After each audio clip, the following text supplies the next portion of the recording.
ಮುಂದಿನ ಕಾರ್ಯಕ್ರಮ ನಾಳೆ ಅಂದರೆ ಬುಧವಾರದಿಂದ ಆರಂಭಿಸಿ 4 ದಿವಸ ಡಾಕ್ಟರ್ ಗುರುರಾಜ ಕರ್ಜಗಿ ಅವರಿಂದ ಉಪನ್ಯಾಸ ಮಾಲೆ ಇರುತ್ತೆ.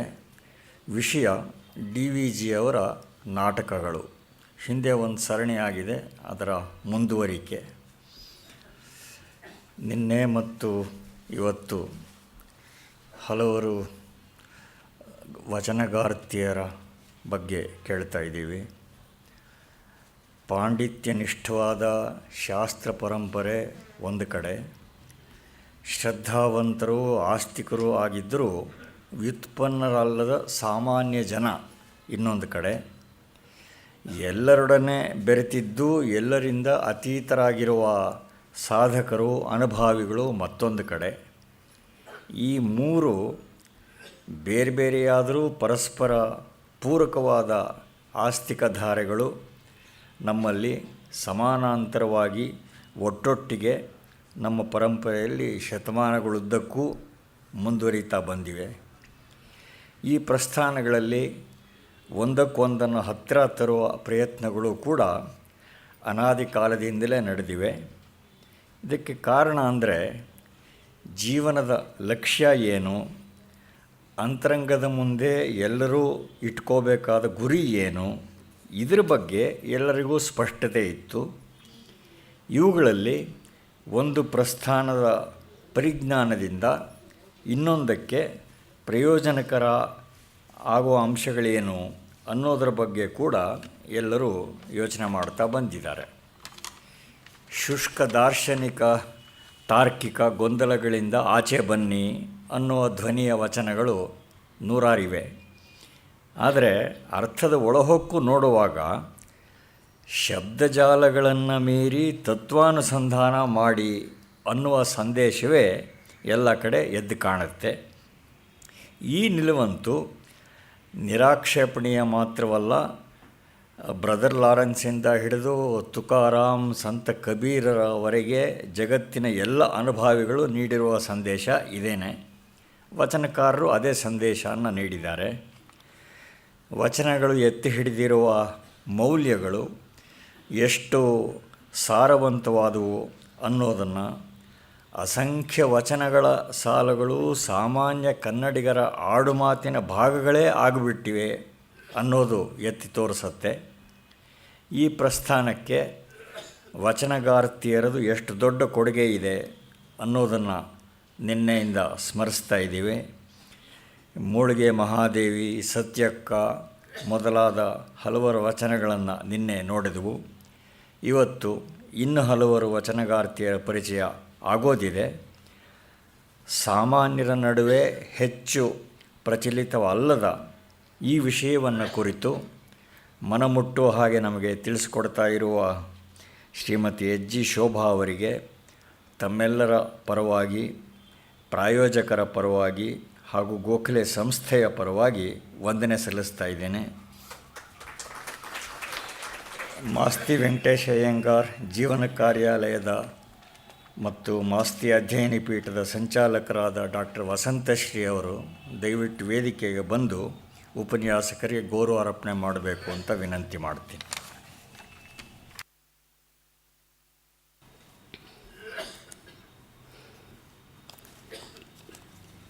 ಎಲ್ರಿಗೂ ನಮಸ್ಕಾರ.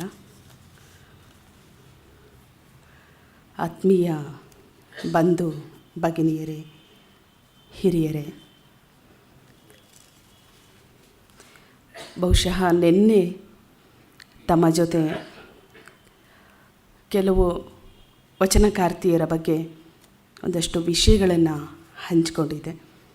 ಹಾಗೆ ಇವತ್ತು ಮುಂದುವರೆದ ಭಾಗವಾಗಿ ಇನ್ನೂ ಕೆಲವು ವಚನಕಾರ್ತಿಯರ ಬಗ್ಗೆ ತಮ್ಮ ಮುಂದೆ ಮಾತಾಡೋದಕ್ಕೆ ಅಂತ ಹೇಳಿ ನಿಂತಿದ್ದೇನೆ. ನಿನ್ನೆ ನಾನು ಮಾತನಾಡಿ ಕೆಳಗಿಳಿಯುವ ಸಂದರ್ಭದಲ್ಲಿ ಒಬ್ಬ ಹಿರಿಯರು ಅನುಭವ ಮಂಟಪದ ಬಗ್ಗೆ ಸ್ವಲ್ಪ ಹೇಳಬೇಕು ಅಂತ ಹೇಳಿ ಕೇಳಿದ್ರು. ಇವತ್ತು ಬಹುಶಃ ಅವರು ಇದ್ದಾರೆ ಅಂತ ಅಂದುಕೊಳ್ತೇನೆ ನಾನು.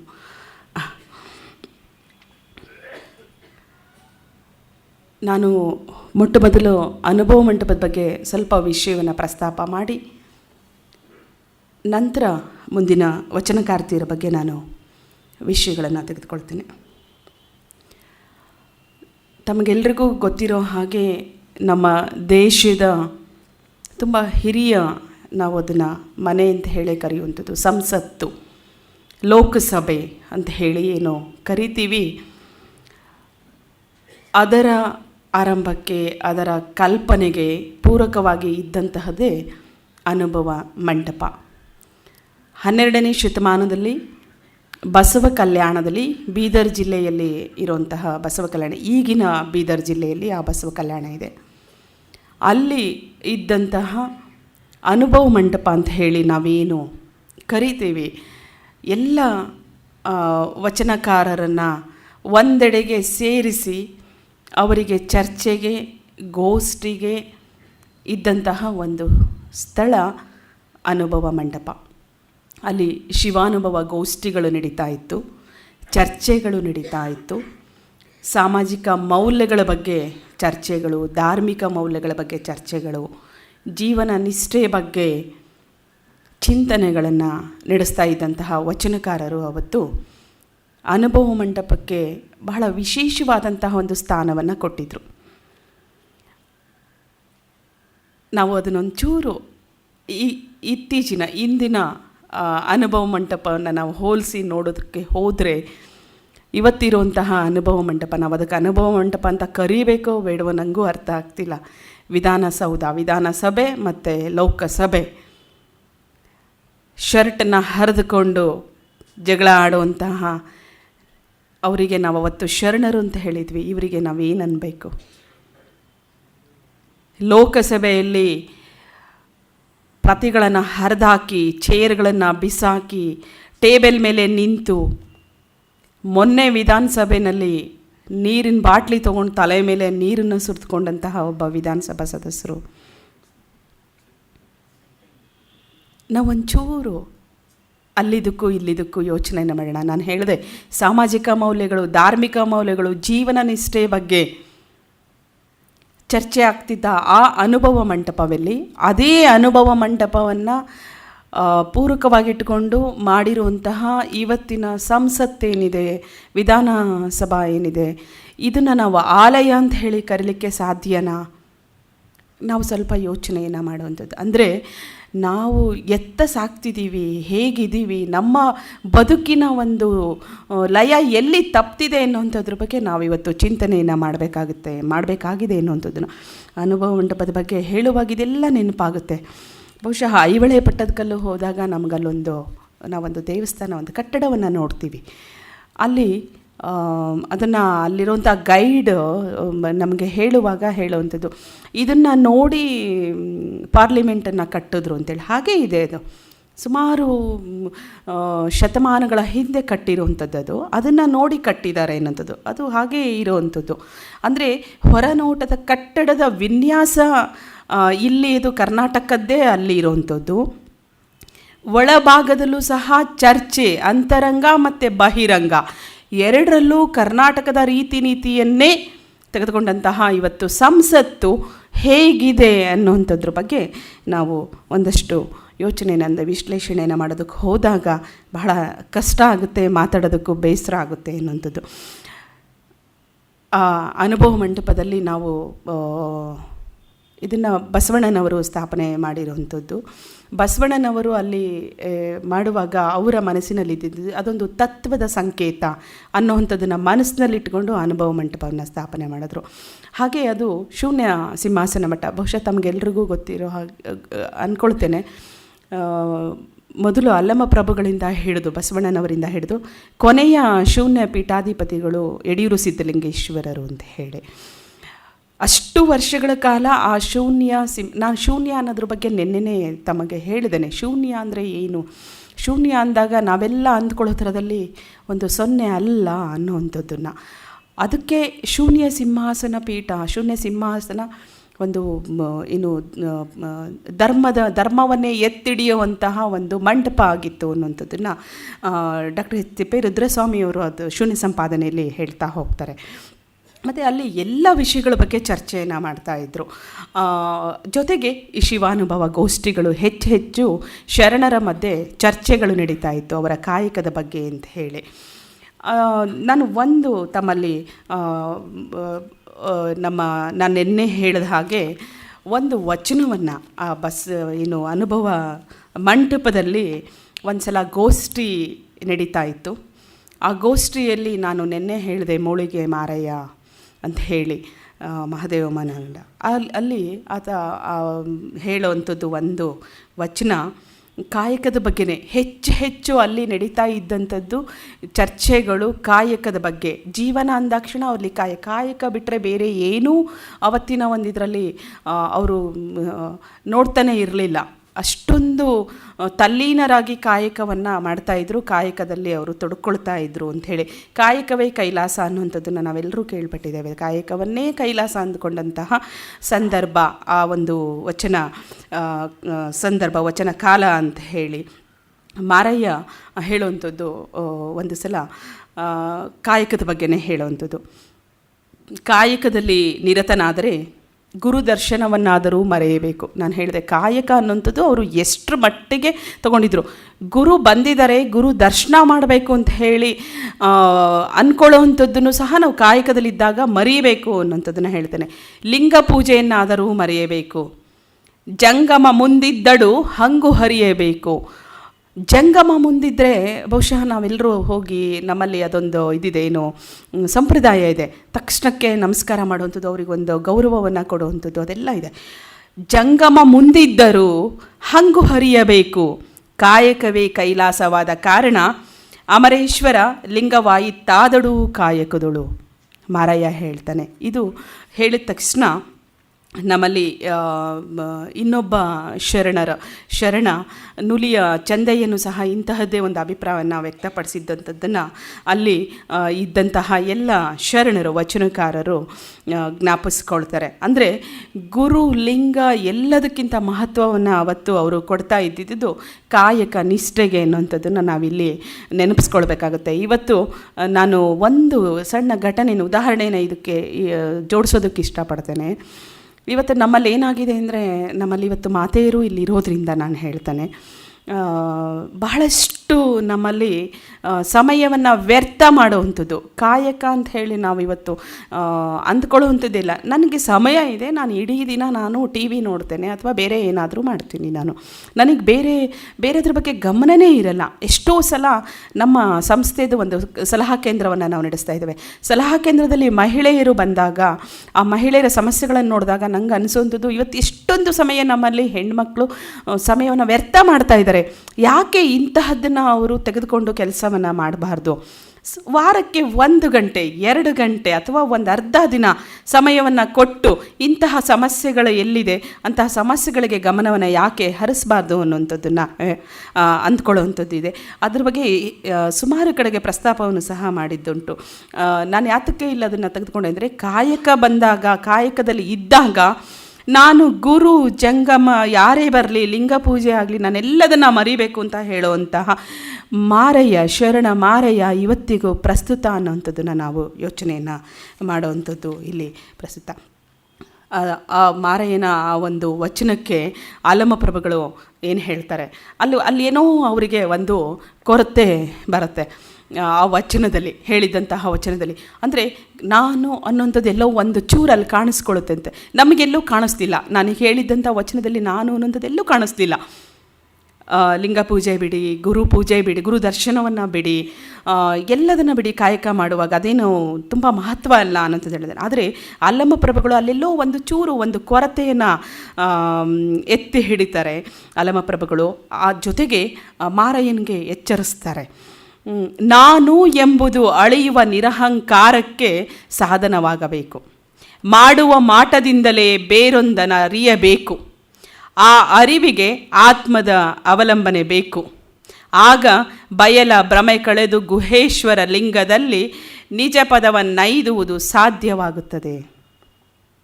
ಅಲ್ಲಿ ಮಾರಯ್ಯ ಹೇಳ್ತಾ ಇರುವಂಥದ್ರಲ್ಲಿ ನಾನು ಅನ್ನುವಂತಹ ಒಂದೇ ಒಂದು ಶಬ್ದನೂ ನಾವು ಅಲ್ಲಿ ನೋಡಲ್ಲ. ಆದರೂ ನಾನು ಕಾಯಕ ಮಾಡುವಾಗ ಅಂತ ಹೇಳಿದ್ದು ಅನ್ನೋಂಥದ್ದನ್ನು ನಮಗೆ ಅರ್ಥ ಆಗೇ ಆಗುತ್ತೆ. ನಾನು ಕಾಯಕ ಮಾಡುವಾಗ ನಾನು ಯಾರನ್ನೂ ನೋಡಲ್ಲ, ಯಾರು ಹಂಗೂ ಬೇಡ ಅನ್ನೋಂಥದ್ದು. ಹಾಗೆ ನಾನು ಅನ್ನೋಂಥದ್ದನ್ನು ನೀನು ಹೇಳಬಾರ್ದು ಅನ್ನೋಂಥದ್ದನ್ನು ಅಲ್ಲಮ ಪ್ರಭುಗಳು ಹೇಳುವಂಥದ್ದನ್ನು ನಾವಿಲ್ಲಿ ಕಾಣ್ತೇವೆ. ಯಾವುದನ್ನು ಆ ಒಂದು ನಿರಹಂಕಾರದಿಂದ ನಾವಿರಬೇಕಾಗುತ್ತೆ. ಇಲ್ಲಿ ನಾನು ಎಂಬುದನ್ನು ಅಳಿಬೇಕು ಅನ್ನುವಂಥದ್ದನ್ನು ಅಲ್ಲಮ ಪ್ರಭುಗಳ, ಆಗ ಮಾತ್ರ ಆ ಒಂದು ಭ್ರಮೆಯನ್ನು, ಆ ಬಯಲ ಭ್ರಮೆಯನ್ನು ಕಳೆದು ನಾವು ಗುಹೇಶ್ವರ ಅವರ ಅಂಕಿತನಾಮ, ಅಲ್ಲಮ ಪ್ರಭುಗಳ ಅಂಕಿತನಾಮ ಅದು, ಅವನಲ್ಲಿ ನಾವು ನಿಜವಾದ ಒಂದು ಸಾಧನೆಯನ್ನು ಒಂದು ಪಡೀಲಿಕ್ಕೆ ಸಾಧ್ಯ ಆಗುತ್ತೆ ಅನ್ನೋಂಥದ್ದನ್ನು ಅಲ್ಲಮ ಪ್ರಭುಗಳು ಆ ಒಂದು ಅನುಭವ ಮಂಟಪದಲ್ಲಿ ಎಲ್ಲರ ಮುಂದೆ ಅದನ್ನು ಹೇಳ್ತಾರೆ. ಬಹುಶಃ ಅವತ್ತು ಆ ಶೂನ್ಯ ಮಂಟಪದಲ್ಲಿ ಇದರ ಬಗ್ಗೆ ಬಹಳಷ್ಟು ಚರ್ಚೆಗಳು ನಡೀತೆ. ನಾನು ಅದನ್ನೆಲ್ಲ ಇಲ್ಲಿ ಹೇಳಲಿಕ್ಕೆ ಹೋಗಲ್ಲ ಸಮಯದ ಒಂದು ಅಭಾವದಿಂದ. ಆದರೆ ಆಗಲೇ ಮತ್ತೆ ಅಕ್ಕಮ್ಮ ಹೇಳ್ತಾಳೆ, ಮಾರಾಯನ ಈ ಒಂದು ಇದನ್ನು ನೋಡಿಕೊಂಡು ಆಕೆ ಗಂಡನಿಗೆ ಹೇಳ್ತಾಳೆ, ಆಸೆ ಅನ್ನುವಂಥದ್ದು ಅಂದರೆ ನಾನು ಅನ್ನೋದು ಆಸೆ ಅನ್ನುವಂಥದ್ದು ಆಕೆಗೆ, ಹೆಂಡತಿ ಆಕೆ ಆತನ ನಾನು ಅನ್ನೋವಂಥದ್ದು ಆಸೆ, ಕಾಯಕ ಅನ್ನೋಂಥದ್ದು ಆಸೆ, ಅದನ್ನು ಬಿಟ್ಬಿಡು. ಅಲ್ಲಮ ಪ್ರಭುಗಳು ಏನು ಹೇಳಿದ್ರು ಅದನ್ನು ಬಿಟ್ಬಿಡು ಅನ್ನೋವಂಥದ್ದನ್ನು ಅಲ್ಲಿ ಆಕೆ ಹೇಳ್ತಾಳೆ.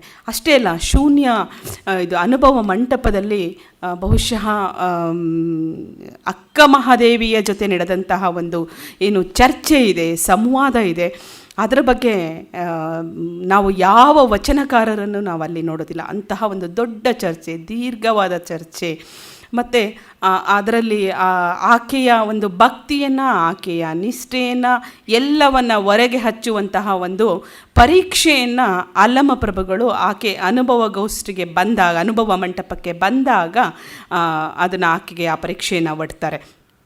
ಅವಳು ಉಡುತಡಿಯಿಂದ ಬರುವಾಗ ನಾನು ನಿನ್ನೆ ಹೇಳಿದಾಗೆ ಕಿನ್ನರಿ ಬ್ರಹ್ಮೆಯನ್ನು ಹೇಗೆ ಅಲ್ಲಮ ಪ್ರಭುಗಳು ಕಳಿಸಿ ಆಕೆಯನ್ನು ಒಂದು ಪರೀಕ್ಷೆಯನ್ನು ಮಾಡ್ತಾರೆ, ಆಕೆಯ ಒಂದು ಎಲ್ಲವನ್ನು ಗೆದ್ದಿದ್ದಾಳ ಹೇಗೆ ಅನ್ನೋವಂಥದ್ರ ಬಗ್ಗೆ ಪರೀಕ್ಷೆಯನ್ನು ಮಾಡ್ತಾರೆ.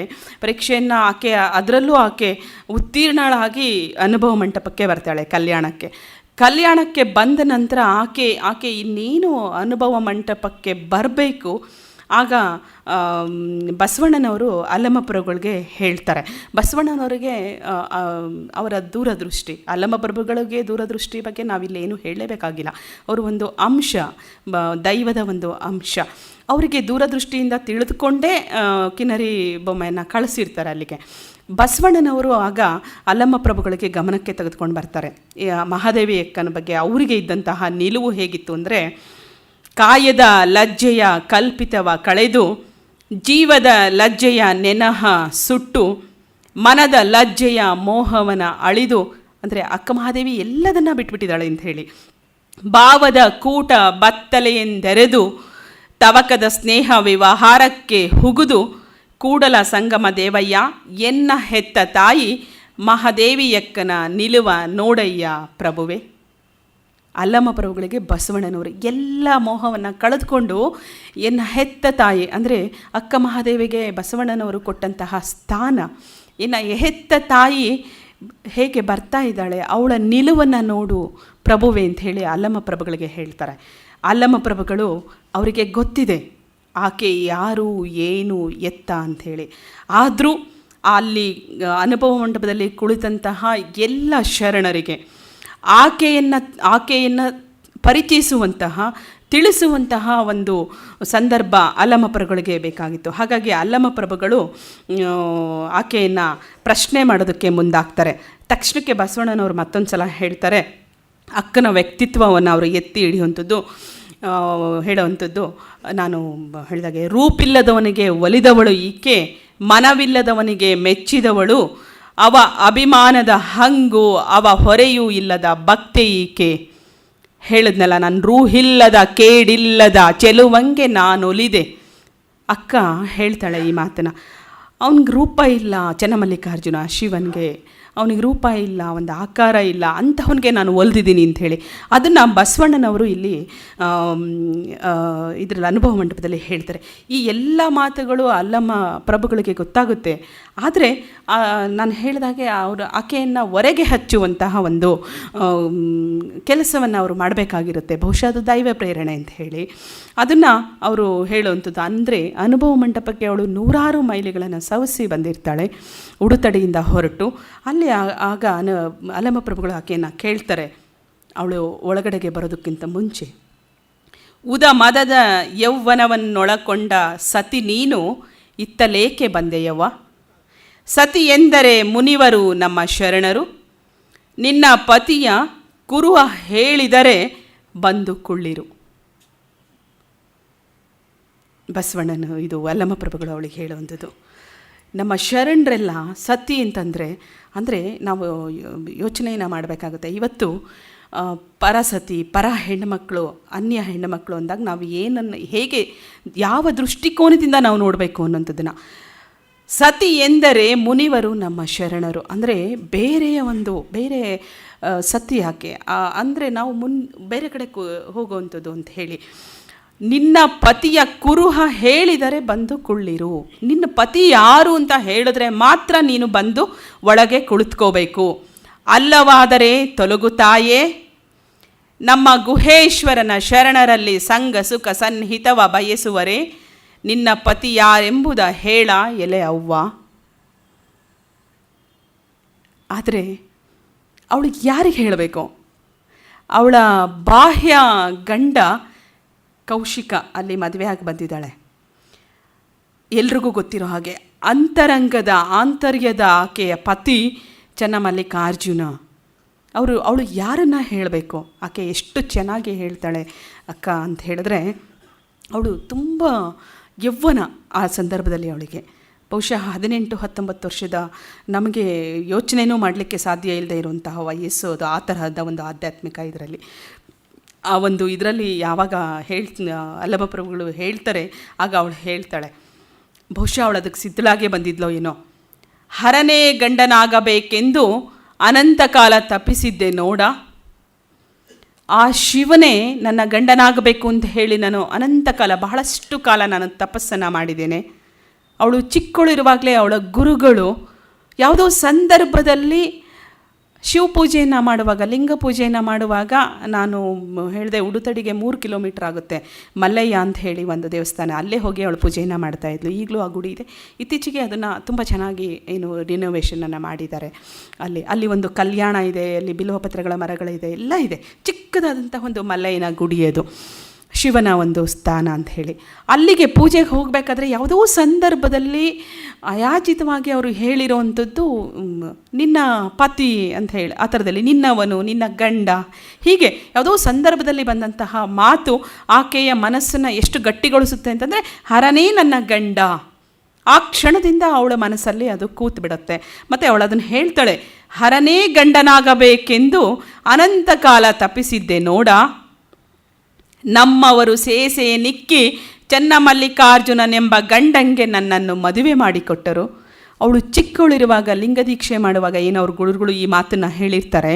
ಆ ಸಂದರ್ಭದಲ್ಲಿ ಲಿಂಗದೀಕ್ಷೆ ಮಾಡುವಾಗ ಕೂರಿಸಿ, ತಮಗೆಲ್ರಿಗೂ ಗೊತ್ತಿದೆ ಲಿಂಗದೀಕ್ಷೆ ಮಾಡುವಂಥ ಸಂದರ್ಭದಲ್ಲಿ ಆ ಮಕ್ಕಳಿಗೆ ಯಾವ ರೀತಿಯಲ್ಲಿ ಅಲ್ಲಿ ಎಲ್ಲವನ್ನು ಹೇಳಿಕೊಡ್ತಾರೆ. ಆ ಸಂದರ್ಭದಲ್ಲಿ ಸೇಸೆ ನಿಕ್ಕಿ ನನ್ನನ್ನು ಮದುವೆ ಮಾಡಿಕೊಟ್ರು ಅಂತ ಹೇಳ್ತಾಳೆ. ಲಿಂಗವನ್ನು ಆಕೆಯ ಕೊರಳಿಗೆ ಏನು ಕಟ್ಟಿ ಅವಳಿಗೆ ದೀಕ್ಷೆಯನ್ನು ಕೊಡ್ತಾರೆ, ಅದು ಅವಳಿಗೆ ಮದುವೆ ಅಂತ ಹೇಳಿ ಅನಿಸುತ್ತೆ. ನನ್ನನ್ನು ಚನ್ನಮಲ್ಲಿಕಾರ್ಜುನನಿಗೆ ಮದುವೆ ಮಾಡಿಕೊಟ್ರು ಅಂತ ಹೇಳಿ ಅವಳು ತಿಳ್ಕೊಂಡ್ಬಿಡ್ತಾಳೆ. ಆ ಸಂದರ್ಭದಲ್ಲಿ ತಿಳ್ಕೊಂಡ್ಬಿಡ್ತಾಳೆ. ಮತ್ತು ಹಾಗೇ ಅವಳು ಅದನ್ನು ನಡೆದುಕೊಂಡು ಹೋಗ್ತಾಳೆ. ಅದನ್ನು ಅವಳು ಹೇಳ್ತಾಳೆ, ನನ್ನನ್ನು ಸೇಸೆಯ ನಿಕ್ಕಿ ಮದುವೆ ಮಾಡಿಕೊಟ್ರು. ಗುರುವೇ ತೆತ್ತಿಗನಾದ, ಲಿಂಗವೇ ಮದುವಳಿಗನಾದ.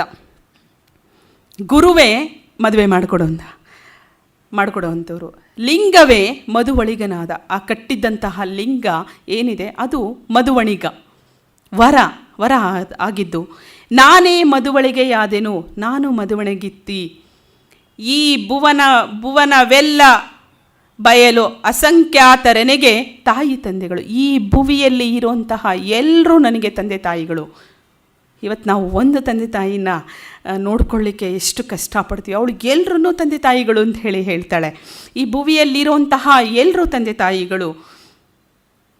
ಆ ತಂದೆ ತಾಯಿಗಳು ಕೊಟ್ಟರು ಪ್ರಭುವಿನ ಮನೆಗೆ ಸಾದೃಶ ಒಪ್ಪ ವರನ ನೋಡಿ. ನನ್ನನ್ನು ಕೊಟ್ಟು ಮದುವೆ ಮಾಡಿದ್ರು, ಒಳ್ಳೆಯ ವರನನ್ನು ನೋಡಿ ಎಲ್ರೂ. ಇದು ಕಾರಣ ಚನ್ನಮಲ್ಲಿಕಾರ್ಜುನ ಗಂಡ ನೆನಗೆ, ಮೆಕ್ಕಿದ ಲೋಕದ ಗಂಡರೆನೆಗೆ ಸಂಬಂಧವಿಲ್ಲವಯ್ಯ ಪ್ರಭುವೆ. ಬಹಳ ಚೆನ್ನಾಗಿ ಹೇಳ್ತಾಳೆ. ನಾನು ಆಗಲೇ ಹೇಳಿದ್ನಲ್ಲ, ಇಬ್ಬರಲ್ಲಿ ಯಾರನ್ನು ಆರಿಸ್ಕೊಳ್ಬೇಕು ಅನ್ನುವಂಥದ್ದು ಆಕೆಗೆ ಅನ್ನಿಸ್ಲಿಲ್ಲ ಅವಳಿಗೆ.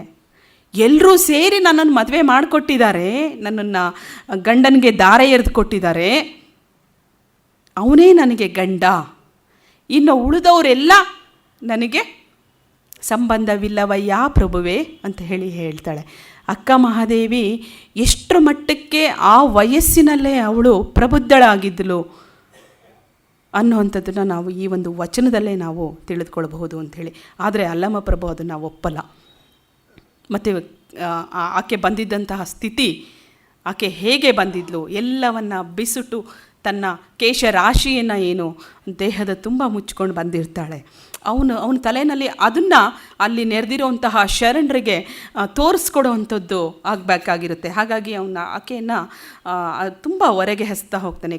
ಆಕೆಯ ಮನಸ್ಸನ್ನು ಹೆಕ್ಕಿ ತೆಗೆಯುವಂಥದ್ದು ಬೇರೆ ಬೇರೆ ಥರದಲ್ಲಿ ಹೇಳ್ತೇನೆ. ತಪ್ಪ ಹೊರೆಸಿ ಹೊರಟಿಹನೆಂಬುದು ಸತ್ಯವೇ, ತನು ಸೀರೆಯ ನಳಿದು ನಿರ್ವಾಣವಾದಲ್ಲಿ ಮನದ ಭ್ರಾಂತು ನಿಶ್ಚಯವಾಗದು.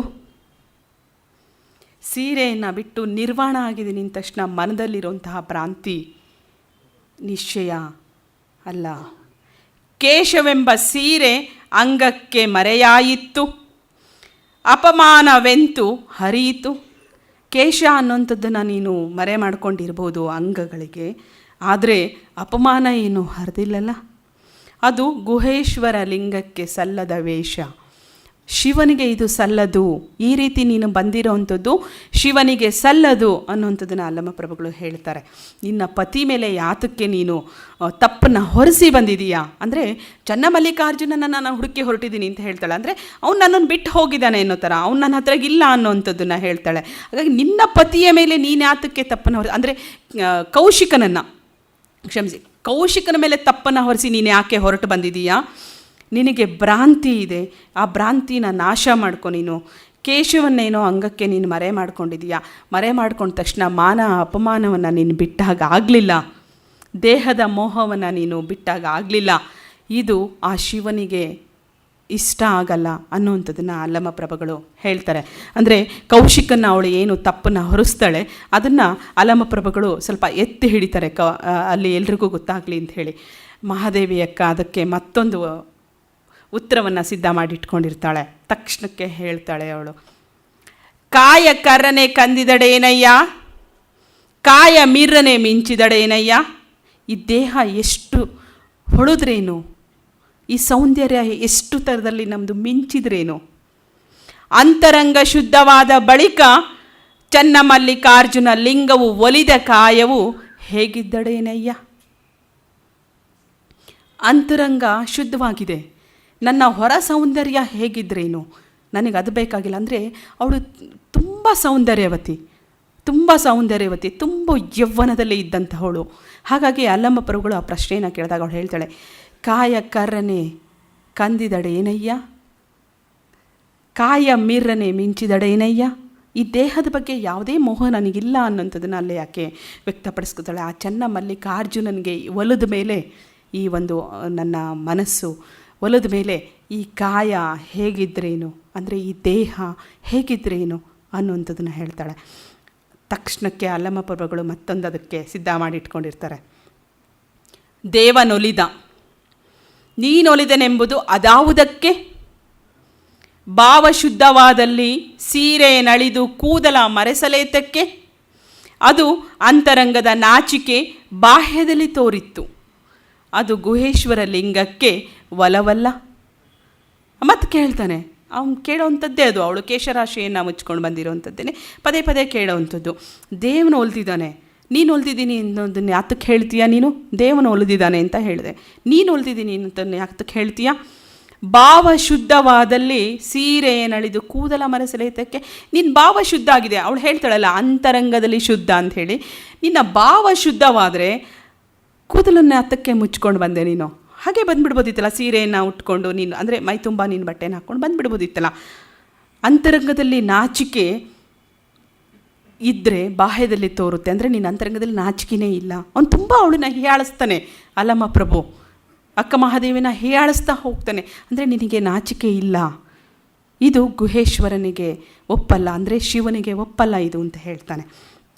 ದೇವ್ರಿಗೆ ಒಲ್ದಿದ್ದೀನಿ ಅನ್ನೋದನ್ನು ಪದೇ ಪದೇ ಹೇಳಬೇಡ ನೀನು ಅಂತ ಅವಳು ಯಾವಾಗಲೂ ಹೇಳ್ತಾ ಇರ್ತಾಳೆ. ಚನ್ನಮಲ್ಲಿಕಾರ್ಜುನನ ಒಲದೆ ನಾನು ಅಂತ ಹೇಳಿ ಅದನ್ನು ಹೇಳ್ತಾನೆ. ಅಂದರೆ ಕೌಶಿಕನ ಇದು ಯಾತಕ್ಕೆ ಹೆಚ್ಚೆಚ್ಚು ಪ್ರಸ್ತಾಪ ಆಗುತ್ತೆ ಅಂತಂದರೆ, ಕೌಶಿಕನನ್ನು ಧಿಕ್ಕರಿಸಿ ಅವಳು ಅರಮನೆಯಿಂದ ಹೊರಡುವಾಗ ಅವನು ಅವಳನ್ನು ಇಷ್ಟಪಟ್ಟು, ಅಂದರೆ ಕಾಮಕ್ಕೋಸ್ಕರ ನನ್ನನ್ನು ಇಷ್ಟಪಟ್ಟ, ನನ್ನ ಈ ದೇಹಕ್ಕೋಸ್ಕರ ಇಷ್ಟಪಟ್ಟ ಅನ್ನೋಂಥದ್ದು ಅವಳು ಮನಸ್ಸಲ್ಲಿ ಬಂದಾಕ್ಷಣ ಅವಳು ತಕ್ಷಣಕ್ಕೆ ತನ್ನ ಎಲ್ಲ ಏನು ಬಟ್ಟೆಗಳನ್ನು ತೆಗೆದುಹಾಕಿ ಕೇಶರಾಶಿಯಲ್ಲಿ ಮುಚ್ಕೊಂಡು ಬರ್ತಾಳೆ ಎನ್ನುವಂಥದ್ದನ್ನು ನಾವು ಕೇಳ್ಪಟ್ಟಿದ್ದೇವೆ.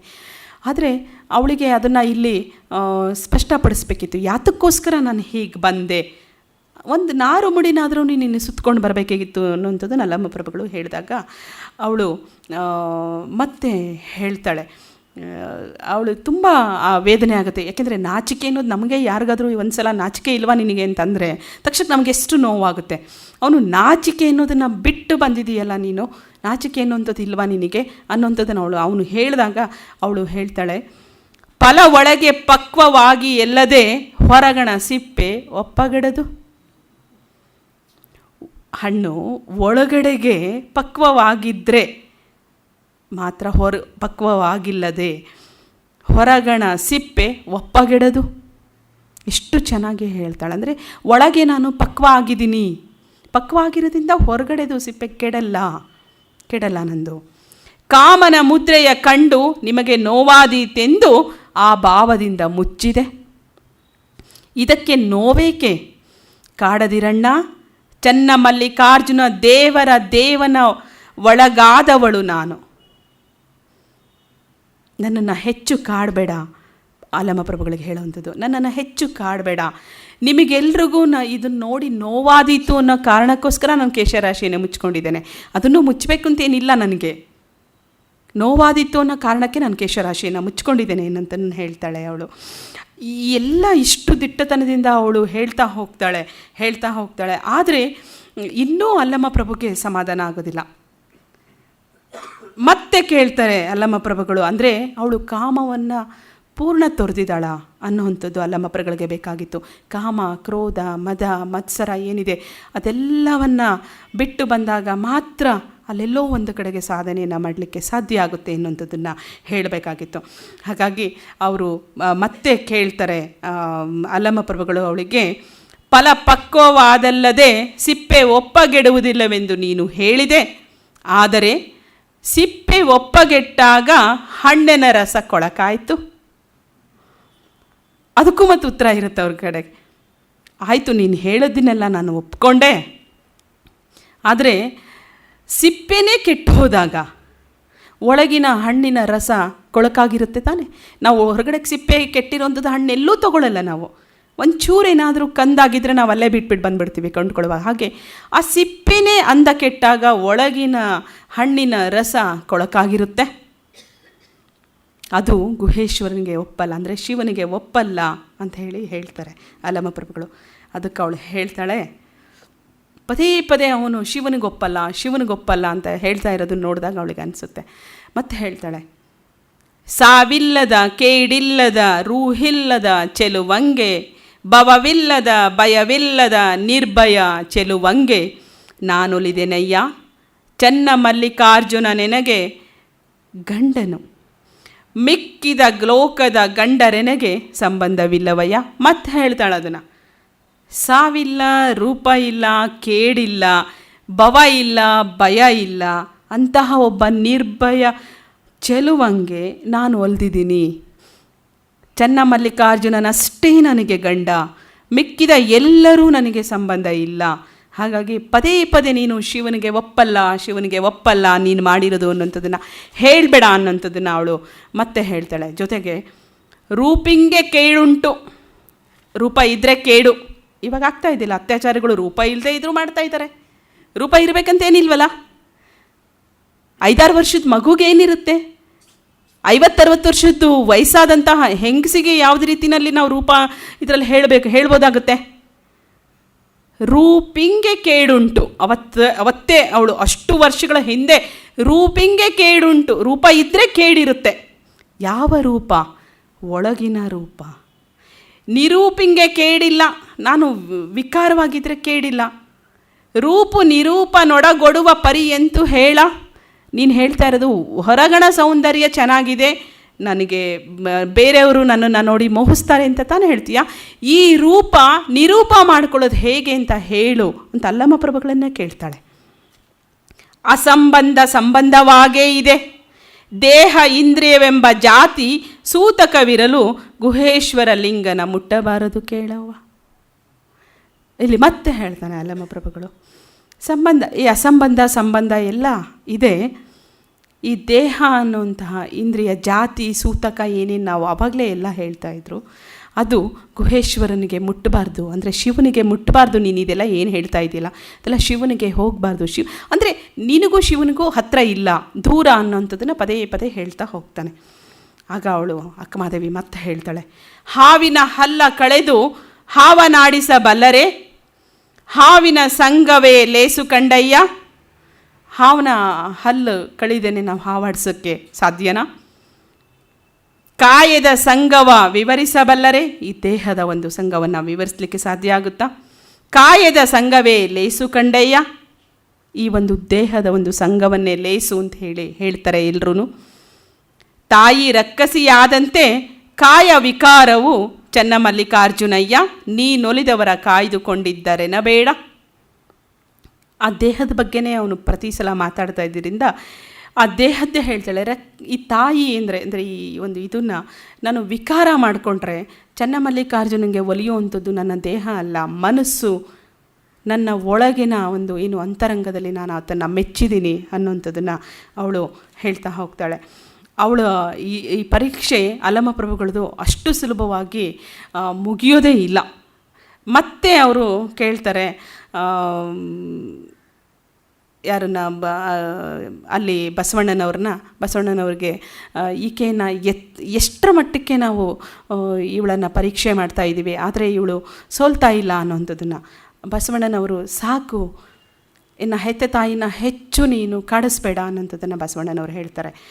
ಅದಕ್ಕೆ ಮಹಾದೇವಿ ಹೇಳ್ತಾಳೆ ಆ ಸಂದರ್ಭದಲ್ಲಿ, ಅಂಗವ ಲಿಂಗ ಮುಖದಿಂದರ್ಪಿಸಿ ಅಂಗ ಅನಗವಾಯಿತು, ಮನವ ಅರಿವಿಂಗರ್ಪಿಸಿ ಮನಲಯವಾಯಿತು, ಭಾವವ ತೃಪ್ತಿಗರ್ಪಿಸಿ ಭಾವ ಬಯಲಾಯಿತು, ಅಂಗ ಮನ ಭಾವವಳಿದ ಕಾರಣ ಕಾಯ ಅಕಾಯವಾಯಿತು, ಎನ್ನ ಕಾಯದ ಸುಖದ ಭೋಗವ ಲಿಂಗವೇ ಭೋಗಿಸುವುದಾಗಿ ಶರಣಸತಿ ಲಿಂಗಪತಿಯಾದೇನು ಇದು ಕಾರಣ, ಚನ್ನಮಲ್ಲಿಕಾರ್ಜುನನ ಗಂಡನ ಒಳ ಹೊಕ್ಕು ಬೆರೆಸಿದೆನು. ನಾನು ಇದನ್ನೆಲ್ಲ ಅವನಿಗೆ ಅರ್ಪಿಸ್ಬಿಟ್ಟಿದ್ದೇನೆ. ಅಂಗದಿರ್ಬೋದು, ಲಿಂಗ ಸುಖವನ್ನಿರ್ಬೋದು, ಮನವ ಸುಖ ಇರಬಹುದು, ಭಾವದ ಸುಖ ಇರ್ಬೋದು, ಎಲ್ಲದನ್ನು ಅರ್ಪಿಸಿ ನಾನು ತೃಪ್ತಿಯಾಗಿದ್ದೇನೆ, ತೃಪ್ತಿ ಪಟ್ಕೊಂಡಿದ್ದೇನೆ, ನನ್ನ ಗಂಡನ ಒಳ ಹೊಕ್ಕಿದ್ದೇನೆ ನಾನು ಅನ್ನೋಂಥದ್ದನ್ನು ಹೇಳ್ತಾಳೆ. ಅಷ್ಟೇ ಎಲ್ಲ ಆ ಅಲ್ಲಮ ಪ್ರಭು ಅದಕ್ಕೂ ಹೇಳ್ತಾನೆ, ನಾನೆಲ್ಲದನ್ನು ಅವ್ನಿಗೆ ಒಪ್ಪಿಸ್ಬಿಟ್ಟಿದ್ದೀನಿ ಅಂದ ತಕ್ಷಣ ಇದು ಕೊನೆಯದಾಗಿ ಅವನು ಎಷ್ಟು ಚೆನ್ನಾಗಿ ಅಲ್ಲಿ ಅವಳನ್ನು ಪರೀಕ್ಷೆ ಮಾಡ್ತಾನೆ ಅಂತಂದರೆ, ನಾ ಸತ್ತೆನೆಂದು ಹೆಣ ಕೂಗಿದುದುಂಟೆ, ಬೈಚಿಟ್ಟ ಬಯಕೆ ಕರೆದುದುಂಟೆ, ಹೆಪ್ಪಿಟ್ಟ ಹಾಲು ಸಿಹಿಯಪ್ಪುದೇ, ಈ ಮಾತು ಒಪ್ಪವಲ್ಲ ಗುಹೇಶ್ವರ ಲಿಂಗಕ್ಕೆ. ನಾ ಸತ್ತೆ ಅಂತ ಹೇಳಿ ಹೆಣ ಎಲ್ಲಾದರೂ ಕೂಗುತ್ತಾ? ಹೆಪ್ಪಿಟ್ಟರ ಹಾಲು ಎಲ್ಲಾದರೂ ಸಿಹಿ ಆಗಲಿಕ್ಕೆ ಸಾಧ್ಯ ಆಗುತ್ತಾ? ಹಾಗೆ ಬಚ್ಚಿಟ್ಕೊಂಡಂತಹ ಬಯಕೆ ಎಲ್ಲಾದರೂ ಹೇಳುತ್ತಾ ನನಗೆ ಬಯಕೆ ಇದೆ ಅಂತ ಹೇಳಿ? ಇದು ಒಪ್ಪಲ್ಲ, ಮತ್ತೆ ಶಿವನಿಗೆ ಗುಹೇಶ್ವರ ಲಿಂಗಕ್ಕೆ ಒಪ್ಪಲ್ಲ ಅಂತ ಹೇಳಿ ಹೇಳ್ತಾನೆ. ಅವಳಿಗೆ ಅನಿಸುತ್ತೆ, ಈ ಅಲ್ಲಮ ಪ್ರಭುಗಳು ನೀನು ಬಿಡಲ್ಲ, ಒಳಗಡೆಗೆ ಅನುಭವ ಮಂಟಪಕ್ಕೆ ನನ್ನನ್ನು ಬಿಡಲ್ಲ ಅಂತ ಹೇಳಿ. ಅವಳು ಮತ್ತೆ ಹೇಳ್ತಾಳೆ ಅದಕ್ಕೆ, ಮರೆದೊರಗಿ ಕನಸ ಕಂಡು ಹೇಳುವಲ್ಲಿ ಸತ್ತ ಹೆಣ ಎದ್ದಿತ್ತು. ಕನಸು ಕಾಣ್ತಾ ಇರುವಾಗಲೇ ಸತ್ತ ಹೆಣ ಎದ್ದು ಬಿಟ್ಟಿತ್ತು. ತನ್ನ ಋಣ ನಿಧಾನ ಎದ್ದು ಕರೆಯಿತ್ತು. ಅದು ಋಣ ಅನ್ನುವಂಥದ್ದು ಬಹುಶಃ ನಾನು ಇತ್ತೀಚೆಗೆ ಒಂದು ಹಾವೇರಿ ಹುಕ್ಕೇರಿ ಮಠದಲ್ಲಿ ಒಂದು ಉಪನ್ಯಾಸವನ್ನು ಕೇಳ್ತಾ ಇದ್ದೆ, ಬೇರೆಯವ್ರದ್ದು ಉಪನ್ಯಾಸವನ್ನು. ಆಗ ಹೇಳ್ತಾಯಿದ್ರು, 1 ವರ್ಷದ ತನಕ ಆತ್ಮ ಸುತ್ತಾಡ್ತಾ ಇರುತ್ತೆ. ಅಂದರೆ ಅದನ್ನು ಅವಳಿಲ್ಲಿ ಅದನ್ನು ಇಲ್ಲಿ ನಾವು ನೆನೆಸ್ಕೊಳ್ಬೋದು. ತನ್ನ ಋಣ ನಿಧಾನ ಎದ್ದು ಕರೆಯಿತ್ತು ಅಂದರೆ ಇರುತ್ತೆ, ಋಣ ಇರೋವಂಥದ್ದು ಇರೋದ್ರಿಂದ ಅದು ಓಡಾಡ್ತಾ ಇರುತ್ತೆ ಆತ್ಮ ಅನ್ನೋದು. ಅಂದರೆ ಸತ್ತ ಹೆಣಾನು ಎದ್ದು ಕರೆಯುತ್ತೆ ಅನ್ನುವಂಥದ್ದಕ್ಕೆ ಅವಳು ಉತ್ತರವನ್ನು ಕೊಡ್ತಾಳೆ. ಹೆಪ್ಪಿಟ್ಟ ಹಾಲು ಗಟ್ಟಿ ತುಪ್ಪವಾಗಿ ಸಿಹಿಯಾಗಿತ್ತು. ಹೆಪ್ಪಿಟ್ಟ ಹಾಲು ಮಾಡಿದ್ಮೇಲೆ ಕೆನೆ ಬಂದು ಮತ್ತೆ ಅದನ್ನೆಲ್ಲ ನಾವು ತುಪ್ಪ ಮಾಡ್ತೀವಿ, ತುಪ್ಪ ಸಿಹಿಯಾಗಿರುತ್ತಲ್ಲ. ಹೆಪ್ಪಿಟ್ಟ ಹಾಲು ಸಿಹಿಯಾಗುವುದೇ ಅಂತ ಕೇಳಿದ್ದಕ್ಕೆ ಇದನ್ನು ಉತ್ತರ ಕೊಡ್ತಾಳೆ, ತುಪ್ಪ ಸಿಹಿಯಾಗಿರುತ್ತಲ್ಲ ಅದರಿಂದ ಆಗಿರೋವಂಥದ್ದು. ಇದಕ್ಕೆ ತಪ್ಪ ಸಾಧಿಸಲೇಕೆ, ಇದಕ್ಕೆ ಯಾಕೆ ಎಲ್ಲ ತಪ್ಪು ಕಂಡುಹಿಡಿತೀಯ ನೀನು ಅಂತ ಹೇಳಿ ಕೇಳ್ತಾಳೆ. ಇಷ್ಟೆಲ್ಲ ಹೇಳಿದ ಮೇಲೂ, ಇಷ್ಟೆಲ್ಲ ಅವಳು ಉತ್ತರವನ್ನು ಕೊಟ್ಟ ಮೇಲೂ ಅಲಮಪ್ರಭುಗಳು ಇನ್ನೂ ತುಂಬ ವಚನಗಳಿದೆ. ನಾನಿಲ್ಲಿ ಅದನ್ನು ಹೆಚ್ಚು ಹೇಳಲಿಕ್ಕೆ ಹೋಗಲ್ಲ. ಅಕ್ಕ ಮಹಾದೇವಿದೆ, ನಾನು ನಿನ್ನೆನೂ ಹೇಳಿದೆ, ಇಡೀ ದಿನ ಅವಳ ಬಗ್ಗೆ ನಾವು ಮಾತಾಡ್ತಾ ಹೋಗ್ತೀವಿ ಅಂತನ್ನೋಂಥದ್ದನ್ನು. ನಾನು ಇನ್ನೂ ಸಾಕಷ್ಟು ಚರ್ಚೆ ಆಗುತ್ತೆ ಅನುಭವ ಮಂಟಪದಲ್ಲಿ. ಕೊನೆಯದಾಗಿ ಅವಳನ್ನು ಒಳಗಡೆ ಕರೀತಾರೆ. ಅಲ್ಲಿ ಮತ್ತೆ ಚರ್ಚೆ ಆಗುತ್ತೆ. ಚರ್ಚೆಯಾದ ನಂತರ ಅಲ್ಲಿದ್ದಂತಹ ಎಲ್ಲ ಶರಣೆಯರು, ವಚನಕಾರ್ತಿಯರು ಅವಳನ್ನು ಒಂದಷ್ಟು ದಿನ ಅಲ್ಲಿರ್ತಾಳೆ. ಅನುಭವ ಮಂಟಪದಲ್ಲಿ ಬಹಳಷ್ಟು ಗೋಷ್ಠಿಗಳನ್ನು ನಡೆಸ್ತಾಳೆ, ಎಲ್ಲರ ಜೊತೆ ಬೆರೆತಾದ್ರ ನಂತರ ಮತ್ತೊಂದು ಸಲ ಕೊನೆಯದಾಗಿ ಅವಳನ್ನು ಕಳಿಸ್ಕೊಡ್ಬೇಕು ಅಂತಂದಾಗ ಕದಳಿಗೆ ಅಲಮಪ್ರಭುಗಳು ಅವಳಿಗೆ ಹೇಳೋವಂಥದ್ದು, ಎಲ್ಲಿಗೆ ಹೋಗಬೇಕು ಅನ್ನೋಂಥದ್ದು ಅವಳಿಗೆ ಕೇಳ್ತಾಳೆ. ನಾನು ಎಲ್ಲಿಗೆ ಹೋಗಬೇಕು, ನನಗಿಲ್ಲಿರೋಕ್ಕೆ ಬಂದಿಲ್ಲ, ನಾನು ನನ್ನ ಗಂಡನನ್ನು ಸೇರಬೇಕು, ನಾನು ಇಲ್ಲಿದ್ದು ನಾನೇನು ಮಾಡಲಿಕ್ಕೆ ನನಗಿಲ್ಲ, ನನ್ನ ಒಂದು ಜೀವನದ ಗುರಿ, ನನ್ನ ಬದುಕಿನ ಒಂದು ಗುರಿ ನಾನು ಚನ್ನಮಲ್ಲಿಕಾರ್ಜುನನ ಸೇರಬೇಕು ಅನ್ನೋಂಥದ್ದು ಅಷ್ಟೇ. ಹಾಗಾಗಿ ನನಗೆ ನೀನು ಎಲ್ಲಿಗೆ ಹೋಗಬೇಕು ಅನ್ನೋಂಥದ್ದನ್ನು ಹೇಳು ಅಂತ ಹೇಳಿ ಅವಳು ಕೇಳುವಂಥದ್ದು ಹೀಗಿದೆ. ನಾನು ಹೇಳಿದ್ನಲ್ಲ, ಅಲ್ಲೊಂದು ಕದಳಿಯುಂಟು, ಜ್ಯೋತಿಯುಂಟು, ನೀನು ನಡೆತಾಯಿ ಅಲ್ಲಿಗೆ ಅಂತ ಹೇಳಿ ಅವನು ಹೇಳೋವಂಥದ್ದು. ಅಂದರೆ ಅದನ್ನು ಅವನು ಹೇಳೋವಂಥದ್ದು ತುಂಬ ಇದರಲ್ಲಿ ಒಂದು ಅವಳಿಗೆ ಅದನ್ನು ದಾಟಿ, ಆ ದುರ್ಗಮವಾದಂತಹ ಇದನ್ನು ದಾಟಿ ಹೋಗುವಂಥದ್ದನ್ನು ಹೇಗೆ ಹೇಳ್ತಾನೆ ಅಂದರೆ, ನೀನಾನೆಂಬು ಭಯ ಸಂಗವಳಿದು ತಾನಾದ ತ್ರಿಕೂಟವೆಂಬ ಮಹಾಗಿರಿಯ ತುದಿಯ ಮೆಟ್ಟಿ ನೋಡಲು. ಈಗಲೂ ನಿಮಗೆ ಗೊತ್ತಿದೆ, ನಾವು ಶ್ರೀಶೈಲಕ್ಕೆ ಹೋಗೋಕ್ಕೆ ಮುಂಚೆ ಅಲ್ಲಿ ಒಂದು ಗಿರಿ ಮೇಲೆ ನಿಂತ್ಕೊಂಡು ನಾವು ಅಲ್ಲಿ ನಿಂತ್ಕೊಂಡು ಕಳಸವನ್ನು ನೋಡಿದ್ರೆ ಮುಕ್ತಿ, ಮತ್ತೊಂದು ಪುನರ್ಜನ್ಮ ಇರಲ್ಲ ಅನ್ನೋಂಥದ್ದನ್ನು ಹೇಳ್ತಾರೆ. ತ್ರಿಕೂಟವೆಂಬ ಮಹಾಗಿರಿಯ ತುದಿಯ ಮೆಟ್ಟಿ ನೋಡಲು ಬಟ್ಟ ಬಯಲು ಕಾಣಬಹುದು ನೋಡ. ಅಲ್ಲಿ ನಿಂತ್ಕೊಂಡು ನೋಡಿದ್ರೆ ಬಟ್ಟ ಬಯಲು ಕಾಣಿಸುತ್ತೆ, ಈಗಲೂ ಕಾಣಿಸುತ್ತೆ ನಮಗಲ್ಲಿ. ಕೆಳಗಡೆಗೆ ತುಂಬ ಬಟ್ಟ ಬಯಲು ಥರ ಕಾಣಿಸುತ್ತೆ, ಮಧ್ಯದಲ್ಲಿ ದೇವಸ್ಥಾನ, ಊರು ನಮಗೆ ಹೆಚ್ಚು ಅಲ್ಲಿ ಕಾಣಿಸಲ್ಲ. ಆ ಬಯಲ ಬೆರೆಸುವರೇ ತ್ರಿಕೂಟ ಗಿರಿಯೊಳಗೊಂದು, ಅಲ್ಲಿ ಒಂದು ಗಿರಿ, ಆ ಗಿರಿ ಒಳಗೆ ಒಂದು ಕಾಣಬಾರದ ಕದಳಿಯುಂಟು ನೋಡ. ಕಾಣದೇ ಇರುವಂಥ ಒಂದು ಕದಳಿವನ. ಕದಳಿ ಅಂದರೆ ತಮಗೆಲ್ರಿಗೂ ಗೊತ್ತಿದೆ, ಕೆಂಪು ಬಾಳೆ, ನೇಂದ್ರ ಬಾಳೆ ಅಂತ ಹೇಳುವಂಥದ್ದು. ಈಗಲೂ ಅಲ್ಲಿ ಒಂದಷ್ಟು ಆ ಬಾಳೆಯ ದೊಡ್ಡ ಬಾಳೆಯ ಗಿಡಗಳು ಕದಳಿಯಲ್ಲಿ ನಾವು ಕಾಣ್ತೀವಿ. ಅಲ್ಲಲ್ಲೇ ತುಂಬ ಒಟ್ಟಾದಂತಹ ಒಂದಷ್ಟು ಕಾಡಿದೆ ಅಲ್ಲಲ್ಲೇ. ಅಲ್ಲಿ ನಕ್ಸಲೈಟ್ಸ್ ತುಂಬ ಇರೋವಂಥದ್ದು. ಹಾಗಾಗಿ ಅಲ್ಲಿರುವಂತಹ ಫಾರೆಸ್ಟ್ನವರು ಹೆಚ್ಚು ಆ ಕಡೆ ಹೋಗಲಿಕ್ಕೆ ಬಿಡಲ್ಲ. ಈಗಲೂ ಅಲ್ಲಿ ಆ ಬಾಳೆಯ ಗಿಡಗಳು ಹೆಚ್ಚಿದೆ. 1935-36 ಸಂದರ್ಭದಲ್ಲಿ ಕದಳಿಯನ್ನು ಸಂಶೋಧನೆ ಮಾಡುವಂತಹ ಒಂದು ಸಂದರ್ಭದಲ್ಲಿ ಸಿರಿಗೆರೆಯ ಹಿರಿಯ ಗುರುಗಳು, ಈಗಿರುವಂಥದ್ದು ಹಿರಿಯ ಗುರುಗಳು ಅದನ್ನು ಮಾಡುವಾಗ, ಈಗಿರುವಂತಹ ಅಲ್ಲಿ ಯಾರು ಒಬ್ಬ ಪ್ರಧಾನ ಅರ್ಚಕರಿದ್ದಾರೆ, ಅವರು ಅದ್ರ ಬಗ್ಗೆ ಹೇಳ್ತಾ ಹೋಗ್ತಾರೆ. ಅವರು ಅಥಣಿಯವರು. ಆ ಮರಗಳನ್ನು ಅವರು ಹಾಕ್ತಾ ಹೋದ್ರಂತೆ. ನಾವು ಹೋಗಿದ್ದು ವಾಪಸ್ ಬರಬೇಕಲ್ಲ, ಎಲ್ಲಿದೆ ಅಂತ ಕದಳಿಯನ್ನು ಹುಡುಕೊಂಡು ವಾಪಸ್ ಬರಬೇಕಲ್ಲ. ಆ ಕದಳಿನಲ್ಲಿ ಈಗಲೂ ಒಂದು ಉದ್ದನೆಯ ಯಾರೋ ಒಂದು ಪ್ರಕೃತಿ ಎಷ್ಟು ಚೆನ್ನಾಗಿರುತ್ತೆ, ಪ್ರಾಕೃತಿಕ ಒಂದು ಇದು ಅನ್ನೋದಕ್ಕೆ ನೈಸರ್ಗಿಕವಾದಂತಹ ತುಂಬ ಉದ್ದವಾದಂತಹ ಒಂದು ಕಲ್ಲು ಹಾಸಿಗೆ ಇದೆ. ಅದನ್ನು ಯಾರೋ ಕಡಿದ್ಬಿಟ್ಟು ನೀಟಾಗಿ ಇಟ್ಟಿದ್ದಾರೆ ಅನ್ನೋ ಥರದಲ್ಲಿ ಅದ್ರ ಮೇಲೆ ಹತ್ತಿ ನಾವು ಆ ಕಡೆಗೆ ಹೋಗಬೇಕಾಗುತ್ತೆ, ಮತ್ತೆ ಇಳಿಬೇಕಾಗುತ್ತೆ. ಅಲ್ಲಿ ಒಂದು ಚಿಕ್ಕದಾದಂತಹ ಸಿಹಿ ನೀರಿನ ಒಂದು ಜರಿ ಹರಿಯುತ್ತೆ. ಅಲ್ಲಿ ಒಂದು ಸಣ್ಣ ಗುಹೆ ಇದೆ, ಮತ್ತು ಅಲ್ಲಿ ಶಿವಲಿಂಗ ಇರುವಂಥದ್ದು. ಅಲ್ಲಿ ಆಕೆ ಹೋಗ್ತಾಳೆ, ಆ ಸಂದರ್ಭದಲ್ಲೇ ಹೋಗ್ತಾಳೆ. ಅದನ್ನು ಅವನು ಹೇಗೆ ಹೇಳ್ತಾನೆ ಅಂದರೆ, ಕಾಣಬಾರದ ಕದಳಿಯುಂಟು ನೋಡ, ಕದಳಿಯ ಕಳೆದಲ್ಲಿ ಒಳಹೊಕ್ಕು ನೋಡಳು, ತೊಳಗಿ ಬೆಳಗುವ ಜ್ಯೋತಿಯುಂಟು ಕೇಳ. ಆ ಶಿವಲಿಂಗ ನಾನು ಏನು ಹೇಳಿದೆ ಅದನ್ನೆಲ್ಲ ದಾಟಿ ಹೋದಾಗ ಅಲ್ಲಿ ತೊಳಗಿ ಬೆಳಗುವ ಜ್ಯೋತಿಯುಂಟು ಕೇಳ, ತುಂಬ ಬೆಳಗುವಂತಹ ಒಂದು ಜ್ಯೋತಿ ಇದೆ ಅಲ್ಲಿ. ನಡೆ ಎಲ್ಲಿಗೆ ತಾಯೇ, ಗುಹೇಶ್ವರ ಲಿಂಗದಲ್ಲಿ ಪರಮ ಪದವಿ ನಿನಗೆ ಸ್ವಯಬಹುದು ನೋಡ. ನೀನು ಅಲ್ಲಿಗೆ ಹೋಗು, ನಡೆಯಲ್ಲಿ ತಾಯೇ ನೀನಲ್ಲಿಗೆ ಹೋಗು, ನೀನು ಅಲ್ಲಿ ಒಂದು ಪರಮ ಪದವಿಯನ್ನು ಪಡೆ ಅನ್ನುವಂಥದ್ದನ್ನು ಅಲ್ಲಮ್ಮ ಪ್ರಭುಗಳು ಅಕ್ಕ ಮಹಾದೇವಿಗೆ ಹೇಳ್ತಾರೆ. ಕಟ್ಟ ಕಡೆಯಲ್ಲಿ ಅನುಭವ ಮಂಟಪದಲ್ಲಿ ಆಕೆ ಮತ್ತು ಅಲ್ಲಮ್ಮ ಪ್ರಭುವಿಗೆ ನಡೆದಂತಹದ್ದೊಂದು ಇದು. ಅದಕ್ಕೆ ಅವಳು ಒಂದು ಕೃತಜ್ಞತೆಯನ್ನು ಹೇಗೆ ಅರ್ಪಿಸ್ತಾಳೆ ಅನ್ನುವಂಥದ್ದನ್ನು ಹೋಗುವಾಗ. ಇದೆಲ್ಲ ಆದಮೇಲೆ ನಾನು ನಿನ್ನೆ ಹೇಳಿದಾಗೆ ತುಂಬ ಅರಿವಾಗದವಳು ಅಕ್ಕ ಅನ್ನುವಂಥದ್ದನ್ನು ಯಾಕೆ ಹೇಳಿದೆ ಅಂದರೆ, ಇದೆಲ್ಲ ಆಯಿತು, ಅವಳಲ್ಲಿಗೆ ಹೋದ್ಮೇಲೆ ವಚನಗಳನ್ನು ಬರೆದಿದ್ದಾಳೆ ಬರೆದಿಲ್ವಾ ಅದೇನು ನಮ್ಗೆ ಯಾವುದೂ ಇದುವರೆಗೂ ಲಭ್ಯ ಆಗಿಲ್ಲ. ಬಹುಶಃ ಬರೆದಿರ್ತಾಳೆ ಅಥವಾ ಅಲ್ಲೆಲ್ಲೋ ಇರ್ಬೋದು. ನಮಗೆ ಇದುವರೆಗೂ ಆ ಅಕ್ಕ ಮಹಾದೇವಿಯ ವಚನಗಳು ಸಿಕ್ಕಿರೋ ಅಂಥದ್ದು ಕಲ್ಯಾಣದಿಂದ ಆಕೆ ಹೋಗೋಕ್ಕೆ ಮುಂಚೆ ಇದ್ದಂತಹ ಬರೆದಂತಹ ವಚನಗಳು ಮಾತ್ರ ಲಭ್ಯ ಆಗಿರೋವಂಥದ್ದು.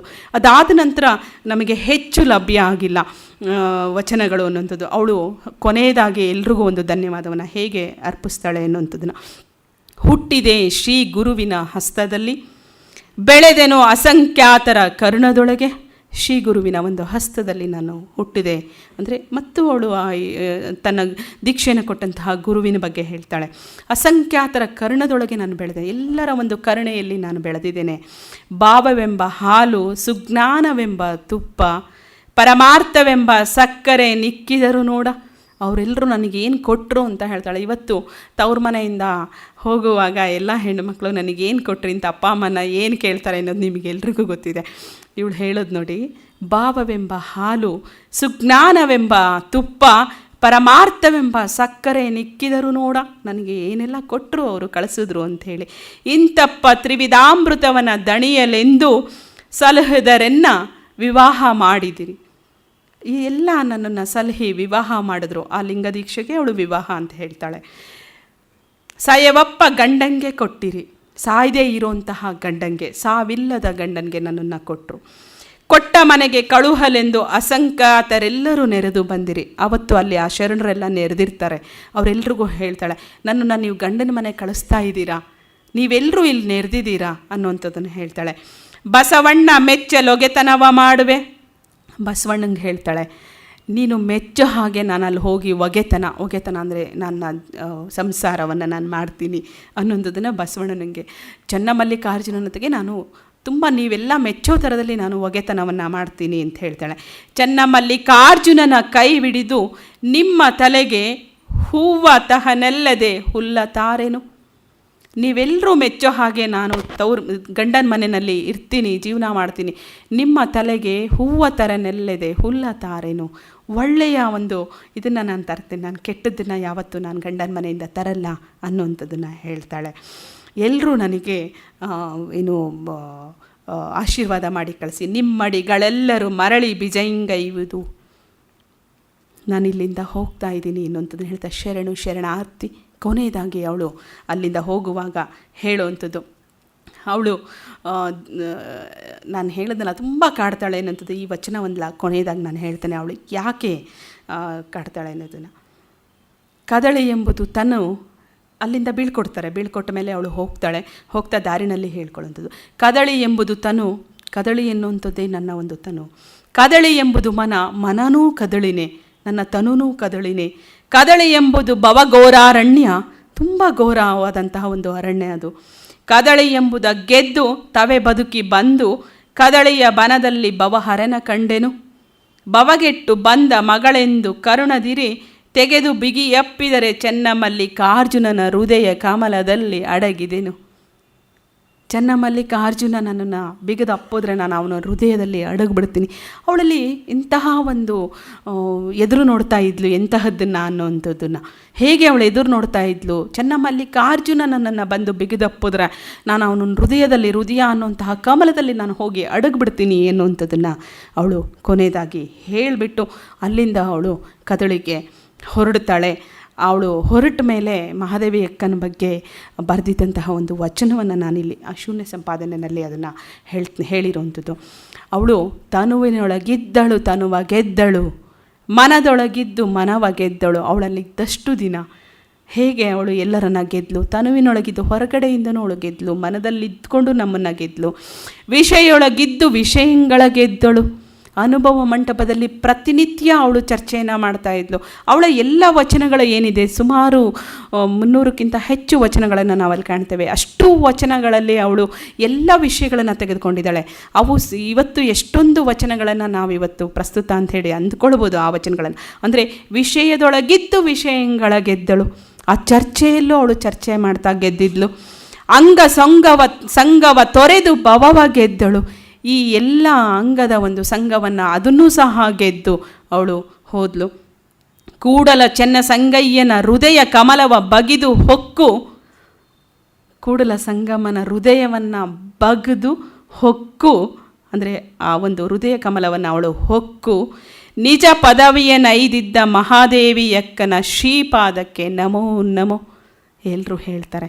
ಅಂದರೆ ಅವಳಲ್ಲಿ ಹೋದ್ಲು ಅವನ ಹೃದಯ ಕಮಲದಲ್ಲಿ ಅನ್ನುವಂಥದ್ದನ್ನು ಅವರು ಅಲ್ಲಿ ವ್ಯಕ್ತಪಡಿಸ್ತಾರೆ. ಬಹುಶಃ ಅನುಭವ ಮಂಟಪದಲ್ಲಿ ಬಹಳಷ್ಟು ಚರ್ಚೆಗಳಾಗುತ್ತೆ, ಬಹಳಷ್ಟು ಗೋಷ್ಠಿಗಳು, ಅನುಭವ ಗೋಷ್ಠಿಗಳು ಭಾಳಷ್ಟಾಗಿರುತ್ತೆ. ಅಲ್ಲಿ ಪ್ರತಿನಿತ್ಯ ಆಗ್ತಾ ಇರುತ್ತೆ.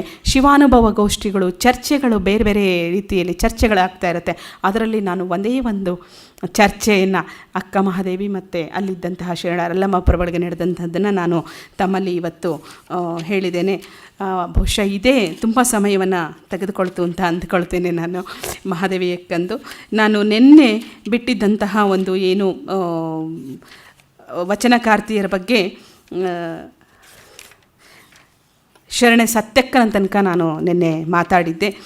ಶರಣೆ ಸತ್ಯಕ್ಕ ನಂತರ ಪುಣ್ಯಸ್ತ್ರೀ ಕಾಳವೆ ಅಂಥೇಳಿ, ಪುಣ್ಯಸ್ತ್ರೀ ಅಂತ ಹೇಳಿ ನಾವು ತಕ್ಷಣಕ್ಕೆ ಈಗ ಅಂದ್ಕೊಳ್ಳುವಂಥದ್ದು ಇತ್ತೀಚೆಗೆ ನಮ್ಮಲ್ಲಿ ಈ ವೇಶ್ಯೆಯರಿಗೆ ಒಂದು ಹೊಸ ಪದವನ್ನು ಹಾಕಿರುವಂಥದ್ದನ್ನು ನಾವು ಕಾಣ್ತೇವೆ. ನೀವೆಲ್ಲರೂ ಅದನ್ನು ನೋಡಿರ್ಬೋದು. ಅವ್ರಿಗೂ ಒಂದು ಕಾರ್ಯಕರ್ತೆಯರು ಅಂತ ಹೇಳ್ಬಿಟ್ಟು, ಲೈಂಗಿಕ ಕಾರ್ಯಕರ್ತೆ. ಹಾಗೆ ಆಗಿನ ಸಂದರ್ಭದಲ್ಲಿ ಆ ಒಂದು ಕಾಯಕವನ್ನು ಮಾಡ್ತಾ ಇದ್ದಂಥವ್ರಿಗೆ ಪುಣ್ಯಸ್ತ್ರೀ ಅಂತ ಹೇಳಿ ಕರಿತಾ ಇದ್ದರು ವಚನ ಕಾಲದಲ್ಲಿ. ಕಾಳವೆ ಅನ್ನುವಂತಹ ವೇಶ್ಯನ ಪುಣ್ಯಸ್ತ್ರೀ ಕಾಳವೆ, ಆಕೆನೂ ಸಹ ವಚನಗಳನ್ನು ಬರೆದಿದ್ದಾಳೆ. ಆ ಸಂದರ್ಭದಲ್ಲಿ ಆಕೆಯನ್ನು ನಾವು ಶರಣೆ ಅಂತ ಹೇಳಿ ಕರೆಯುವಂಥದ್ದು ಹೇಗೆ, ಯಾವ ರೀತಿಯಲ್ಲಿ ಅವಳು ವಚನವನ್ನು, ಅಂತಹವಳು ಸಹ ಯಾವ ರೀತಿಯ ಒಂದು ಅರ್ಥಗರ್ಭಿತವಾದಂತಹ ವಚನವನ್ನು ಬರೆದಿದ್ಲು. ಅವಳ ಒಂದು ಕಾಯಕ ನೂಲು ತೆಗೆಯುವಂತಹ ಕಾಯಕ. ಅದಷ್ಟೇ ಅಲ್ಲ, ಅವಳು ವ್ರತಹೀನ ಆಗಿದ್ರೂ ಅವಳು ಆ ಒಂದು ವ್ರತಹೀನ ಅಂತ ನಾವು ಅಂದ್ಕೊಳ್ಳುವಂಥದ್ದು. ಆದರೆ ಆ ಸಂದರ್ಭದಲ್ಲಿ ಎಲ್ಲೂ ಯಾವುದೇ ರೀತಿಯಾದಂತಹ ಒಂದು ಅವಮಾನವನ್ನು ಅಂಥವ್ರಿಗೆ ಮಾಡ್ತಾ ಇರಲಿಲ್ಲ. ಪುಣ್ಯಸ್ತ್ರೀ ಅನ್ನುವಂಥ ಒಂದು, ನಾವು ಪುಣ್ಯಸ್ತ್ರೀ ಅಂತ ಇವಾಗ ಹೇಳುವಂಥದ್ದು ಬೇರೆ ಯಾವುದೋ ಒಂದು ಒಳ್ಳೆಯ ಇದರಲ್ಲಿ ಹೇಳ್ತೀವಿ. ಆ ಸಂದರ್ಭದಲ್ಲಿ ಹಾಗೆ ಹೇಳ್ತಿದ್ರು ಅಂದರೆ ಅದಕ್ಕೆ ಎಂತಹ ಒಂದು ಮಹತ್ವವಾದಂತಹ ಪದಕ್ಕೆ ಮಹತ್ವವನ್ನು ಕೊಟ್ಟಿದ್ರು ಅನ್ನುವಂಥದ್ದನ್ನು ಇದು ಮಾಡ್ಬೋದು. ಆಕೆ ಕೆಳವರ್ಗದಲ್ಲಿ ಇದ್ದಂತಹವಳು, ಕೆಳವರ್ಗದಲ್ಲಿ ಇದ್ದು ಮೇಲೇರಿ ನಿಂತಹ ಒಬ್ಬ ಮಹಾ ಶರಣೆ ಅವಳು ಹೇಳೋವಂಥದ್ದು ಒಂದು ಶಿವಯೋಗ. ಅಂದರೆ ಅವಳು ಸಹ ಅವಳ ಕಾಯಕ ಶಿವಲಿಂಗ ನೂಲನ ತೆಗೆಯುವಂಥದ್ದಾದರೂ ಲಿಂಗ ಪೂಜೆಯನ್ನು ಮಾಡ್ತಾ ಅವಳು ಬಹಳಷ್ಟು ಸಮಯವನ್ನು ಲಿಂಗ ಪೂಜೆಯಲ್ಲೇ ಕಳೀತಾ ಇದ್ಲು. ಅವಳು ಒಂದು ಏನು ಅಂಕಿತನಾಮ ಕಾಳೇಶ್ವರ ಅಂತ ಹೇಳಿ ಆಕೆ ಬರೆದಿದ್ದಂತಹ ಒಂದೇ ಒಂದು ವಚನವನ್ನು ನಾನು ಓದ್ತೇನೆ. ಕೈ ತಪ್ಪಿ ಕೆತ್ತಲು ಕಾಲಿಗೆ ಮೂಲ, ಮಾತು ತಪ್ಪಿ ನುಡಿಯಲು ಬಾಯಿಗೆ ಮೂಲ, ವ್ರತಹೀನನ ನೆರೆಯಲು ನರಕಕ್ಕೆ ಮೂಲ, ಕರ್ಮಹರ ಕಾಳೇಶ್ವರ.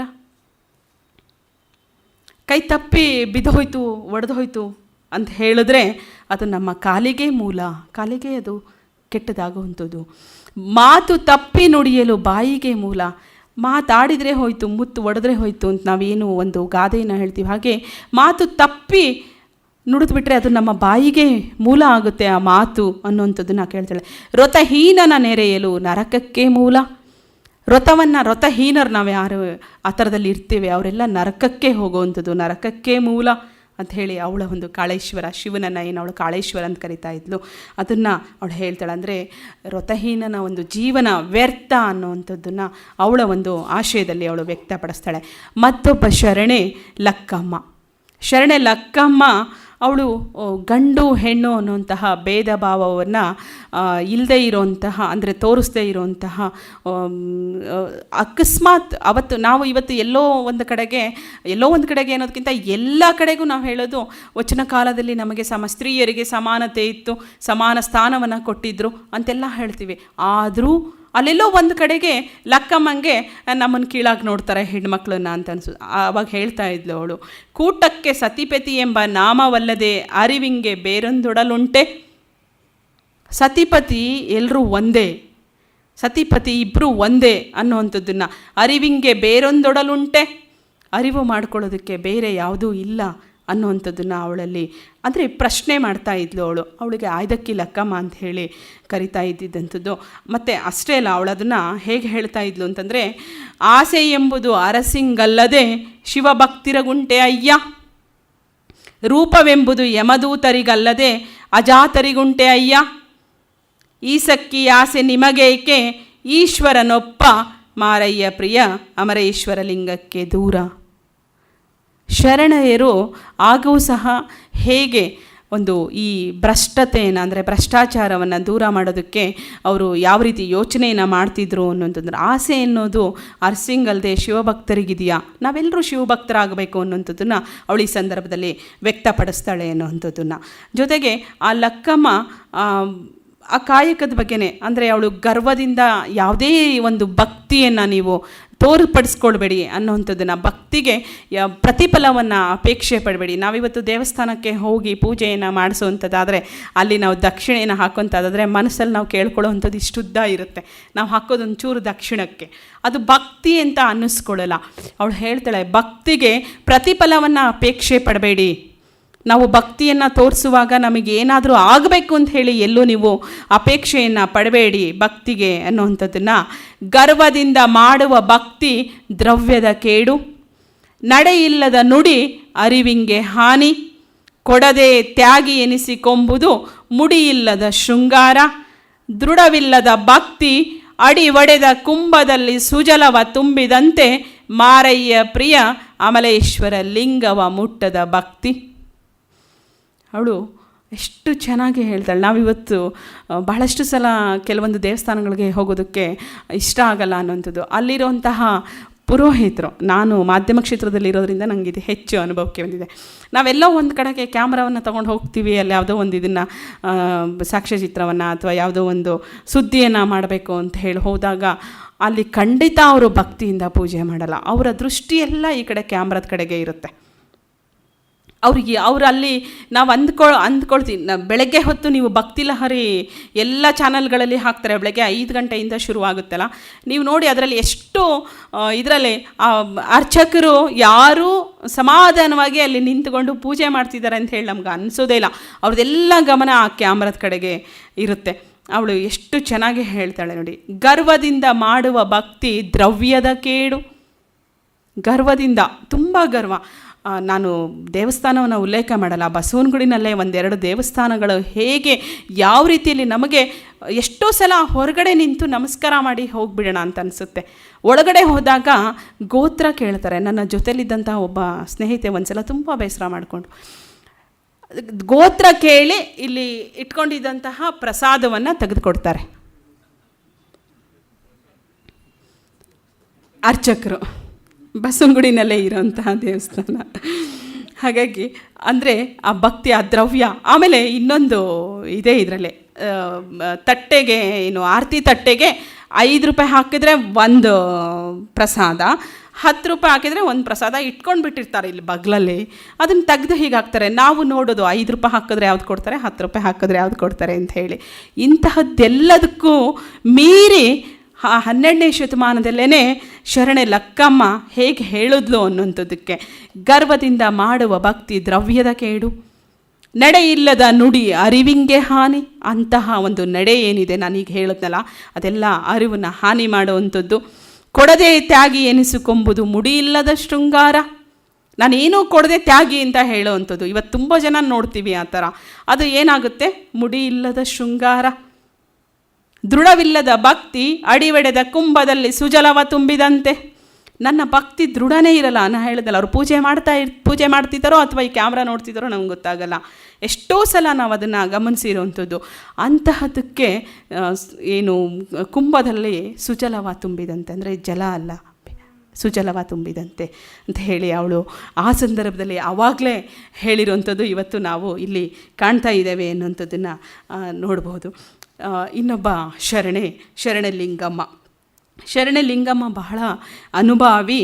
ಅವಳು ಶೂದ್ರಳಾಗಿ ಹುಟ್ಟಿದ್ರು ಅವಳು ಬಹಳಷ್ಟು ಒಂದು ಉನ್ನತ ಸ್ಥಾನಕ್ಕೆ ಏರ್ತಾಳೆ. ಅವಳು ಯಾವುದರಲ್ಲಿ ಉನ್ನತ ಸ್ಥಾನಕ್ಕೆ ಏರ್ತಾಳೆ? ಆಧ್ಯಾತ್ಮಿಕದಲ್ಲಿ ಉನ್ನತ ಸ್ಥಾನಕ್ಕೆ ಏರ್ತಾಳೆ. ಅವಳು ಬರೆದಂತಹ ಒಂದು ವಚನನೂ, ಬಹಳಷ್ಟು ವಚನಗಳಿದೆ, ಆದರೆ ಒಂದು ವಚನವನ್ನು, ಯಾಕೆಂದರೆ ಸಮಯ ಬಹಳ ಕಡಿಮೆ ಇರೋದ್ರಿಂದ ಒಂದಿಷ್ಟು ಕಡಿಮೆ ಮಾಡ್ತಾ ಹೇಳ್ತಾ ಹೋಗ್ತೀನಿ ವಚನಕಾರ್ತಿಯರ ಬಗ್ಗೆ. ಅವಳು ಹೇಳ್ತಾಳೆ, ಕನಿಷ್ಠದಲ್ಲಿ ಹುಟ್ಟಿದೆ, ಉತ್ತಮದಲ್ಲಿ ಬೆಳೆದೆ. ನಾನು ಶೂದ್ರಳಾಗಿ ಹುಟ್ಟಿದ್ರೂ ಉತ್ತಮಳಾಗಿ ಬೆಳೆದಿದ್ದೇನೆ. ಸತ್ಯ ಶರಣರ ಪಾದವಿಡಿದೆ. ಅಂದರೆ ಅವತ್ತು ಅನುಭವ ಮಂಟಪದಲ್ಲಿ, ಇವತ್ತು ಉತ್ತಮ ಒಂದು ಕುಲ ಅಂಥೇಳಿ ಅನುಭವ ಮಂಟಪನೇ, ಅಲ್ಲಿ ಜಾತಿ ಯಾವುದೂ ಇರಲಿಲ್ಲ, ಜಾತಿ ಧರ್ಮ ಯಾವುದೂ ಇರಲಿಲ್ಲ. ನಾನು ಹೇಳಿದ್ನಲ್ಲ, ಗೋತ್ರ ಕೇಳಿಬಿಟ್ಟು ಇವತ್ತು ಅಲ್ಲಿ ಇದು ಕೊಡ್ತಾನೆ, ಹಾಗೆ ಜಾತಿಯನ್ನು ನೋಡ್ತಾ ಇರಲಿಲ್ಲ. ಮಂತ್ರಾಲಯದಲ್ಲಿ ನಾವು ನೋಡಿದ್ದೀವಿ, ಗೋತ್ರ ಕೇಳಿನೇ 2 ಬಾಗಿಲಿರುತ್ತಲ್ಲಿ ಊಟಕ್ಕೆ ಹೋಗುವಾಗ. 2 ಬಾಗಿಲಲ್ಲಿ ಮಂತ್ರಾಲಯದಲ್ಲಿ ನಾವು ಗೋತ್ರ ಕೇಳ್ತಾರೆ, ಗೋತ್ರ ಕೇಳಿಬಿಟ್ಟು ಯಾರು ಗೋತ್ರ ಹೇಳ್ತಾರೆ ಅವರಿಗೆ ಒಂದು ಬಾಗಿಲು, ಗೋತ್ರ ಹೇಳಿದವರಿಗೆ ಇನ್ನೊಂದು ಬಾಗಿಲು ನಿಂತುಬಿಟ್ಟಿರ್ತಾರೆ ಅಲ್ಲಿ. ಇದನ್ನು ನಾನು ನೋಡಿರೋವಂಥದ್ದು, ನಾನೇ ಅಲ್ಲಿ ತಿಳ್ಕೊಂಡಿರೋವಂಥದ್ದು. ಹಾಗಾಗಿ ಅದನ್ನು ನಾನು ನೇರವಾಗಿ ತಮ್ಮಲ್ಲಿ ಹಂಚ್ಕೊಳ್ತಾ ಇದ್ದೀನಿ. ಆ ಶರಣರ ಪಾದವಿಡಿದು ಗುರುವ ಕಂಡೆ, ಲಿಂಗವ ಕಂಡೆ. ಅಂತಹ ಒಂದು ಅನುಭವ ಮಂಟಪದಲ್ಲಿ ಶರಣರಿದ್ರಲ್ಲ, ಅವರ ಎಲ್ಲರ ಒಂದು ಪಾದವನ್ನು ಹಿಡಿದು ನಾನು ಅವರಲ್ಲೇ ಗುರುವನ್ನು ಕಂಡೆ, ಅವರಲ್ಲೇ ಲಿಂಗವನ್ನು ಕಂಡೆ. ಜಂಗಮರನ್ನು ಕಂಡೆ, ಜಂಗಮನ ಕಂಡೆ, ಪಾದೋದಕವ ಕಂಡೆ, ಪ್ರಸಾದವ ಕಂಡೆ. ಎಲ್ಲವನ್ನು ನಾನು ಆ ಶರಣರ ಪಾದವನ್ನು ಹಿಡಿದಾಗ ಆ ಶರಣರಲ್ಲಿ ಕಂಡೆ. ಇಂತಿವರ ಕಂಡೆನ್ನೆ ಕಂಗಳ ಮುಂದಣ ಕತ್ತಲೆ ಹರಿದಿತ್ತು. ಇವತ್ತು ಆ ಕೀಳರಿಮೆ ಇಟ್ಕೊಂಡಂತಹ ಎಷ್ಟೊಂದು ಜನ ಇವತ್ತು ಮುಂದೆ ಬರಲಿಕ್ಕೆ ಸಾಧ್ಯ ಆಗ್ತಿಲ್ಲ. ಆದರೆ ಇವಳು ಅವತ್ತೇನೆ ಆ ಕೀಳರಿಮೆಯನ್ನು ಹೊಡೆದು ಹೊರಗಿಟ್ಟು, ಈ ವಚನದಲ್ಲೇ ಗೊತ್ತಾಗುತ್ತೆ ಅವಳು ಯಾವ ರೀತಿ ಉತ್ತಮವಾದ ಒಂದು ಮನಸ್ಥಿತಿಯನ್ನು, ಯೋಚನೆಯನ್ನು, ಚಿಂತನೆಯನ್ನು ಹೊಂದಿದ್ಲು ಅನ್ನುವಂಥದ್ದನ್ನು. ಇದೆಲ್ಲದನ್ನು ನಾನು ಶರಣರಲ್ಲಿ ಕಂಡು ಕಂಗಳ ಮುಂದಣ ಕತ್ತಲೆ ಹರಿಯಲೊಡನೆ, ಅಂದರೆ ಕತ್ತಲೆ ಹರಿದೋಯ್ತು ನಂದು ಅಂತ. ನನ್ನ ಕಣ್ಣು ಮುಂದೆ ಏನಿತ್ತು, ನಾನು ಶೂದ್ರಳು, ನಾನು ಕೀಳು ಜಾತಿಯವಳು ಅಂಥೇಳಿ ಆ ಒಂದು ಎಲ್ಲ ಕತ್ತಲೆಯನ್ನು ನಾನು ಹರಿದು ಹಾಕಿದೆ, ಹರಿದು ಹೋಯ್ತು ಅದು ಅನ್ನೋಂಥದ್ದನ್ನು ಅವಳು ಹೇಳ್ತಾಳೆ. ಮಂಗಳದ ಮಹಾ ಬೆಳಗಿನೊಳಗೋಲಾಡಿ ಸುಖಿಯಾದೆನಯ್ಯ. ಇದೆಲ್ಲವನ್ನು ಕಳ್ಕೊಂಡ್ಮೇಲೆ, ಕಣ್ಣು ಮುಂದೆ ಅದೆಲ್ಲ ಹೋದ ಮೇಲೆ, ಬೆಳಕು ಬಂದ ಮೇಲೆ, ನಾನು ಮಂಗಳದ ಮಹಾ ಬೆಳಗಿನೊಳಗೋಲಾಡಿ ಸುಖಿಯಾದೆನಯ್ಯ. ಅಂತಹ ಒಂದು ಇದರಲ್ಲಿ ನಾನು ಓಲಾಡಿ, ಆ ಒಂದು ಶರಣರ ಸಂಘದಲ್ಲಿ ಓಲಾಡಿ ನಾನು ಸುಖಿಯಾದೇನೆ, ನಾನು ಸುಖವನ್ನು ಅನುಭವಿಸಿದೆ ಅನ್ನೋವಂಥದ್ದನ್ನು ಅವಳು ಹೇಳ್ತಾಳೆ. ಅಂದರೆ ಅವತ್ತು ಯಾವ ಜಾತಿಯನ್ನು ನೋಡ್ದೇನೆ ಅವತ್ತು ಶರಣರು ಅಂಥೇಳಿ ಎಲ್ಲರನ್ನ ಕರಿತಾ ಇದ್ದರು. ಇವತ್ತು ಹಾಗೆ ಕರೀಲಿಕ್ಕೆ ಸಾಧ್ಯ ಇಲ್ಲ. ಯಾಕೆಂದರೆ ಮೊದಲು ಕೇಳೋ ಅಂಥದ್ದೇ, ಎಲ್ಲಾದರೂ ಹೋದ ತಕ್ಷಣ ಜಾತಿ ಯಾವುದು, ಧರ್ಮ ಯಾವುದು, ನಾನು ಅದನ್ನು ಅಲ್ಲಗೆಳಿತಿಲ್ಲ, ಆದರೆ ಅದನ್ನು ಬಿಟ್ಟು ನಾವು ಮೀರಿ ಯಾತಕ್ಕೆ ಬೆಳೀಬಾರ್ದು ಅಂತ ಹೇಳಿ ಎಲ್ಲೋ ಒಂದು ಕಡೆಗೆ ನಮಗೆ ಅನಿಸೋಕ್ಕೆ ಶುರು ಮಾಡುತ್ತೆ ಎನ್ನುವಂಥದ್ದನ್ನು. ಆಕೆಯ ವಚನಗಳು ಸಹ ಬಹಳಷ್ಟು ತುಂಬ ಅರ್ಥವನ್ನು ಕೊಡುವಂತಹ ಅನೇಕ ವಚನಗಳು ನಮಗೆ ಆಕೆ ಶರಣಲಿಂಗಮ್ಮ ಬರೆದಿರುವಂಥದ್ದನ್ನು ನಾವು ಕಾಣ್ತೇವೆ. ಮತ್ತೊಬ್ಬ ಶರಣೆ ವೀರಮ್ಮ. ಅವಳು ದಸರಯ್ಯ ಅಂತ ಹೇಳಿ ಇದ್ದಂತಹ ಒಬ್ಬ ಶರಣನ ಪತ್ನಿ. ಅವಳು ಸಹ ಬಹಳಷ್ಟು ಕವನಗಳನ್ನು ಬರೀತಾಳೆ. ಆದರೆ ಅವಳು ಹೇಳಿದಂತಹ ಒಂದೇ ಒಂದು ಕವನ, ಇದು ವಚನ ಯಾವ ರೀತಿಯಲ್ಲಿ ಇವತ್ತು ಎಷ್ಟೋ ಸಲ ನಾವಿಲ್ಲಿ ನಾನಿಲ್ಲದೆ ಇದ್ದರೆ ಏನೂ ಆಗಲ್ಲ ಅನ್ನೋವಂಥ ಒಂದು ಮನಸ್ಥಿತಿಯನ್ನು ಇಟ್ಕೊಂಡಂಥವ್ರನ್ನ ನಾವು ಇವತ್ತು ಬಹಳ ಜನನ ನೋಡ್ತೇವೆ. ಅಂದರೆ ಕೋಳಿನ ಆಕೆ ಇಲ್ಲಿ ಉದಾಹರಣೆಯಾಗಿ ಇಟ್ಕೊಂಡು ಹೇಳ್ತಾಳೆ, ಅಂದರೆ ಯಾರೂ ಇಲ್ಲದೆ ಇದ್ದರೂ ಎಲ್ಲದು ಹೇಗೆ ನಡೆಯುತ್ತೆ ಅನ್ನೋವಂಥದ್ದನ್ನು ಆಕೆ ಹೇಳೋವಂಥದ್ದು. ಜೊತೆಗೆ ಈ ವೀರಮ್ಮ ಒಂದು ಸಂದರ್ಭದಲ್ಲಿ ಎಲ್ಲ ದ್ವಂದ್ವಗಳನ್ನು ಮೀರಿ ಬೆಳೆಯುವಂತಹ ಒಂದು ಶರಣಾಲಯ ಅನುಭವ ಮಂಟಪ ಅನ್ನೋದನ್ನು ನಿರೂಪಿಸ್ತಾ ಹೋಗ್ತಾಳೆ. ಅವಳು ಒಂದು ಏನು ವಚನ ಇದೆ, ಚರಣಾಯುಧ ವೇಳೆಯನರಿವುದಯ್ಯ, ಭಕ್ತರೊತಹೀನ ನರಿದು ನೆರೆಯನಯ್ಯ, ನೆರೆದೆಡೆ ನರಕ ಗುರು ಶಾಂತೇಶ್ವರ. ಅವಳ ಒಂದು ಅಂಕಿತ ನಾಮ ಶಾಂತೇಶ್ವರ ಅಂತ ಹೇಳಿ. ಕೋಳಿ ತನ್ನ ಕರ್ತವ್ಯವನ್ನು ಬೆಳಗಿನ ಜಾವದಲ್ಲಿ ಹೇಗೆ ಕೂಗಿ ಎಬ್ಬಿಸುತ್ತೋ, ಭಕ್ತನಾದವನು ಸಹ ತನ್ನ ವ್ರತದ ಆಚರಣೆಯನ್ನು ಕರ್ತವ್ಯವೆಂದು ತಿಳ್ಕೊಂಡು ಮಾಡಬೇಕು ಅನ್ನುವಂಥದ್ದನ್ನು ಹೇಳ್ತಾಳೆ. ಇಲ್ಲ ಅಂದರೆ ಆತನಿಗೆ ನರಕ ತಪ್ಪದು ಆಧ್ಯಾತ್ಮಿಕದಲ್ಲಿ ಇದನ್ನು ಶರಣರು ಎಲ್ಲ ಕಡೆಗೆ ಹೇಳ್ತಾ ಹೋಗ್ತಾರೆ. ಅಂದರೆ ಪೂಜೆಯನ್ನು ಮಾಡಲೇಬೇಕು, ಪೂಜೆಯನ್ನು ಮಾಡಿದರೆ ಮಾತ್ರ ನಮಗೆ ಒಂದು ಸಾಧನೆಯನ್ನು ಮಾಡಲಿಕ್ಕೆ ಸಾಧ್ಯ, ಇಲ್ಲದಿದ್ದರೆ ನರಕ ತಪ್ಪದು ಅನ್ನುವಂಥದ್ದನ್ನು ನಾವು ಎಲ್ಲ ಶರಣರ ವಚನಗಳಲ್ಲಿ, ಶರಣೆಯರ ವಚನಗಳಲ್ಲಿ, ವಚನಕಾರರ ವಚನಗಳಲ್ಲಿ ನಾವು ಅದನ್ನು ಕಾಣ್ತೇವೆ. ಇನ್ನೊಬ್ಬ ಶರಣೆ ಅಮುಗೆ ರಾಯಮ್ಮ. ಅಮುಗೆ ರಾಯಮ್ಮ ರಾಯಸ ಮಂಚಣ್ಣ ಅಂತ ಹೇಳಿ, ರಾಯಸ ಮಂಚಣ್ಣನ ಬಗ್ಗೆ ನಾವೆಲ್ಲರೂ ಕೇಳಿದ್ದೇವೆ. ರಾಯಸ ಮಂಚಣ್ಣನವರು ಈ ಒಂದು ಏನು ಬಸವಣ್ಣನವರ ಇದರಲ್ಲಿ ಮಂತ್ರಿಯಾದಾಗ ಅವ್ರ ಜೊತೆಯಲ್ಲಿ ಹೆಚ್ಚು ಒಂದು ಒಡನಾಟವನ್ನು ಇಟ್ಕೊಂಡಂಥವರು. ಅವರ ಒಂದು ಪತ್ನಿ ಈಕೆ ರಾಯಮ್ಮ, ಪತ್ನಿ ರಾಯಮ್ಮ. ಆಕೆ ನಮಗೆ ಎಲ್ಲೋ ಒಂದು ಕಡೆಗೆ ಗೊಂದಲ ಆಗುತ್ತೆ. ಯಾಕೆಂತಂದರೆ ಆ ಸಂದರ್ಭದಲ್ಲಿ 3 ವಚನಕಾರ್ತಿಯರನ್ನು, ಒಂದೇ ಹೆಸರಿನ ವಚನಕಾರ್ತಿಯರನ್ನು ನೋಡ್ತೇವೆ. ಅದರಲ್ಲಿ ಯಾರು ಅಂತ ಹೇಳಿ ನಮಗೆ ಒಂದು ಗೊಂದಲದ ಒಂದು ಏನು ಸೃಷ್ಟಿಯನ್ನು ಗೊಂದಲ ಸೃಷ್ಟಿಯಾಗುತ್ತೆ. ಅದರಲ್ಲಿ ನಾವು ಅಮುಗೆ ರಾಯಮ್ಮ ಏನು ಇರ್ತಾಳೆ, ಆಕೆಯೇ ನಾವು ಈ ರಾಯಸ ಮಂಚಣ್ಣ ಅಂದರೆ ಇರಬಹುದು ಅನ್ನುವಂಥದ್ದನ್ನು ಒಂದು ತಿಳ್ಕೊಳ್ಳೋವಂಥದ್ದು ಸುಮಾರು ಸಂಶೋಧನೆಗಳಲ್ಲಿ ನಾವು ಅದನ್ನು ಕಾಣ್ತೇವೆ ಅನ್ನುವಂಥದ್ದನ್ನು. ಅವಳು ಹೇಳುವಂಥದ್ದು ವಚನಗಳಲ್ಲಿ ಅವಳ ಒಂದು ಅರ್ಥಗಳು ಹೇಗಿರ್ತಿತ್ತು ಅಂತಂದರೆ, ಈ ಜ್ಞಾನದ ಬಗ್ಗೆ ಹೆಚ್ಚು ಅವಳು ತನ್ನ ವಚನಗಳಲ್ಲಿ ತೋರ್ಪಡಿಸ್ಕೊಳ್ತಾ ಇದ್ಲು ಅನ್ನುವಂಥದ್ದನ್ನು.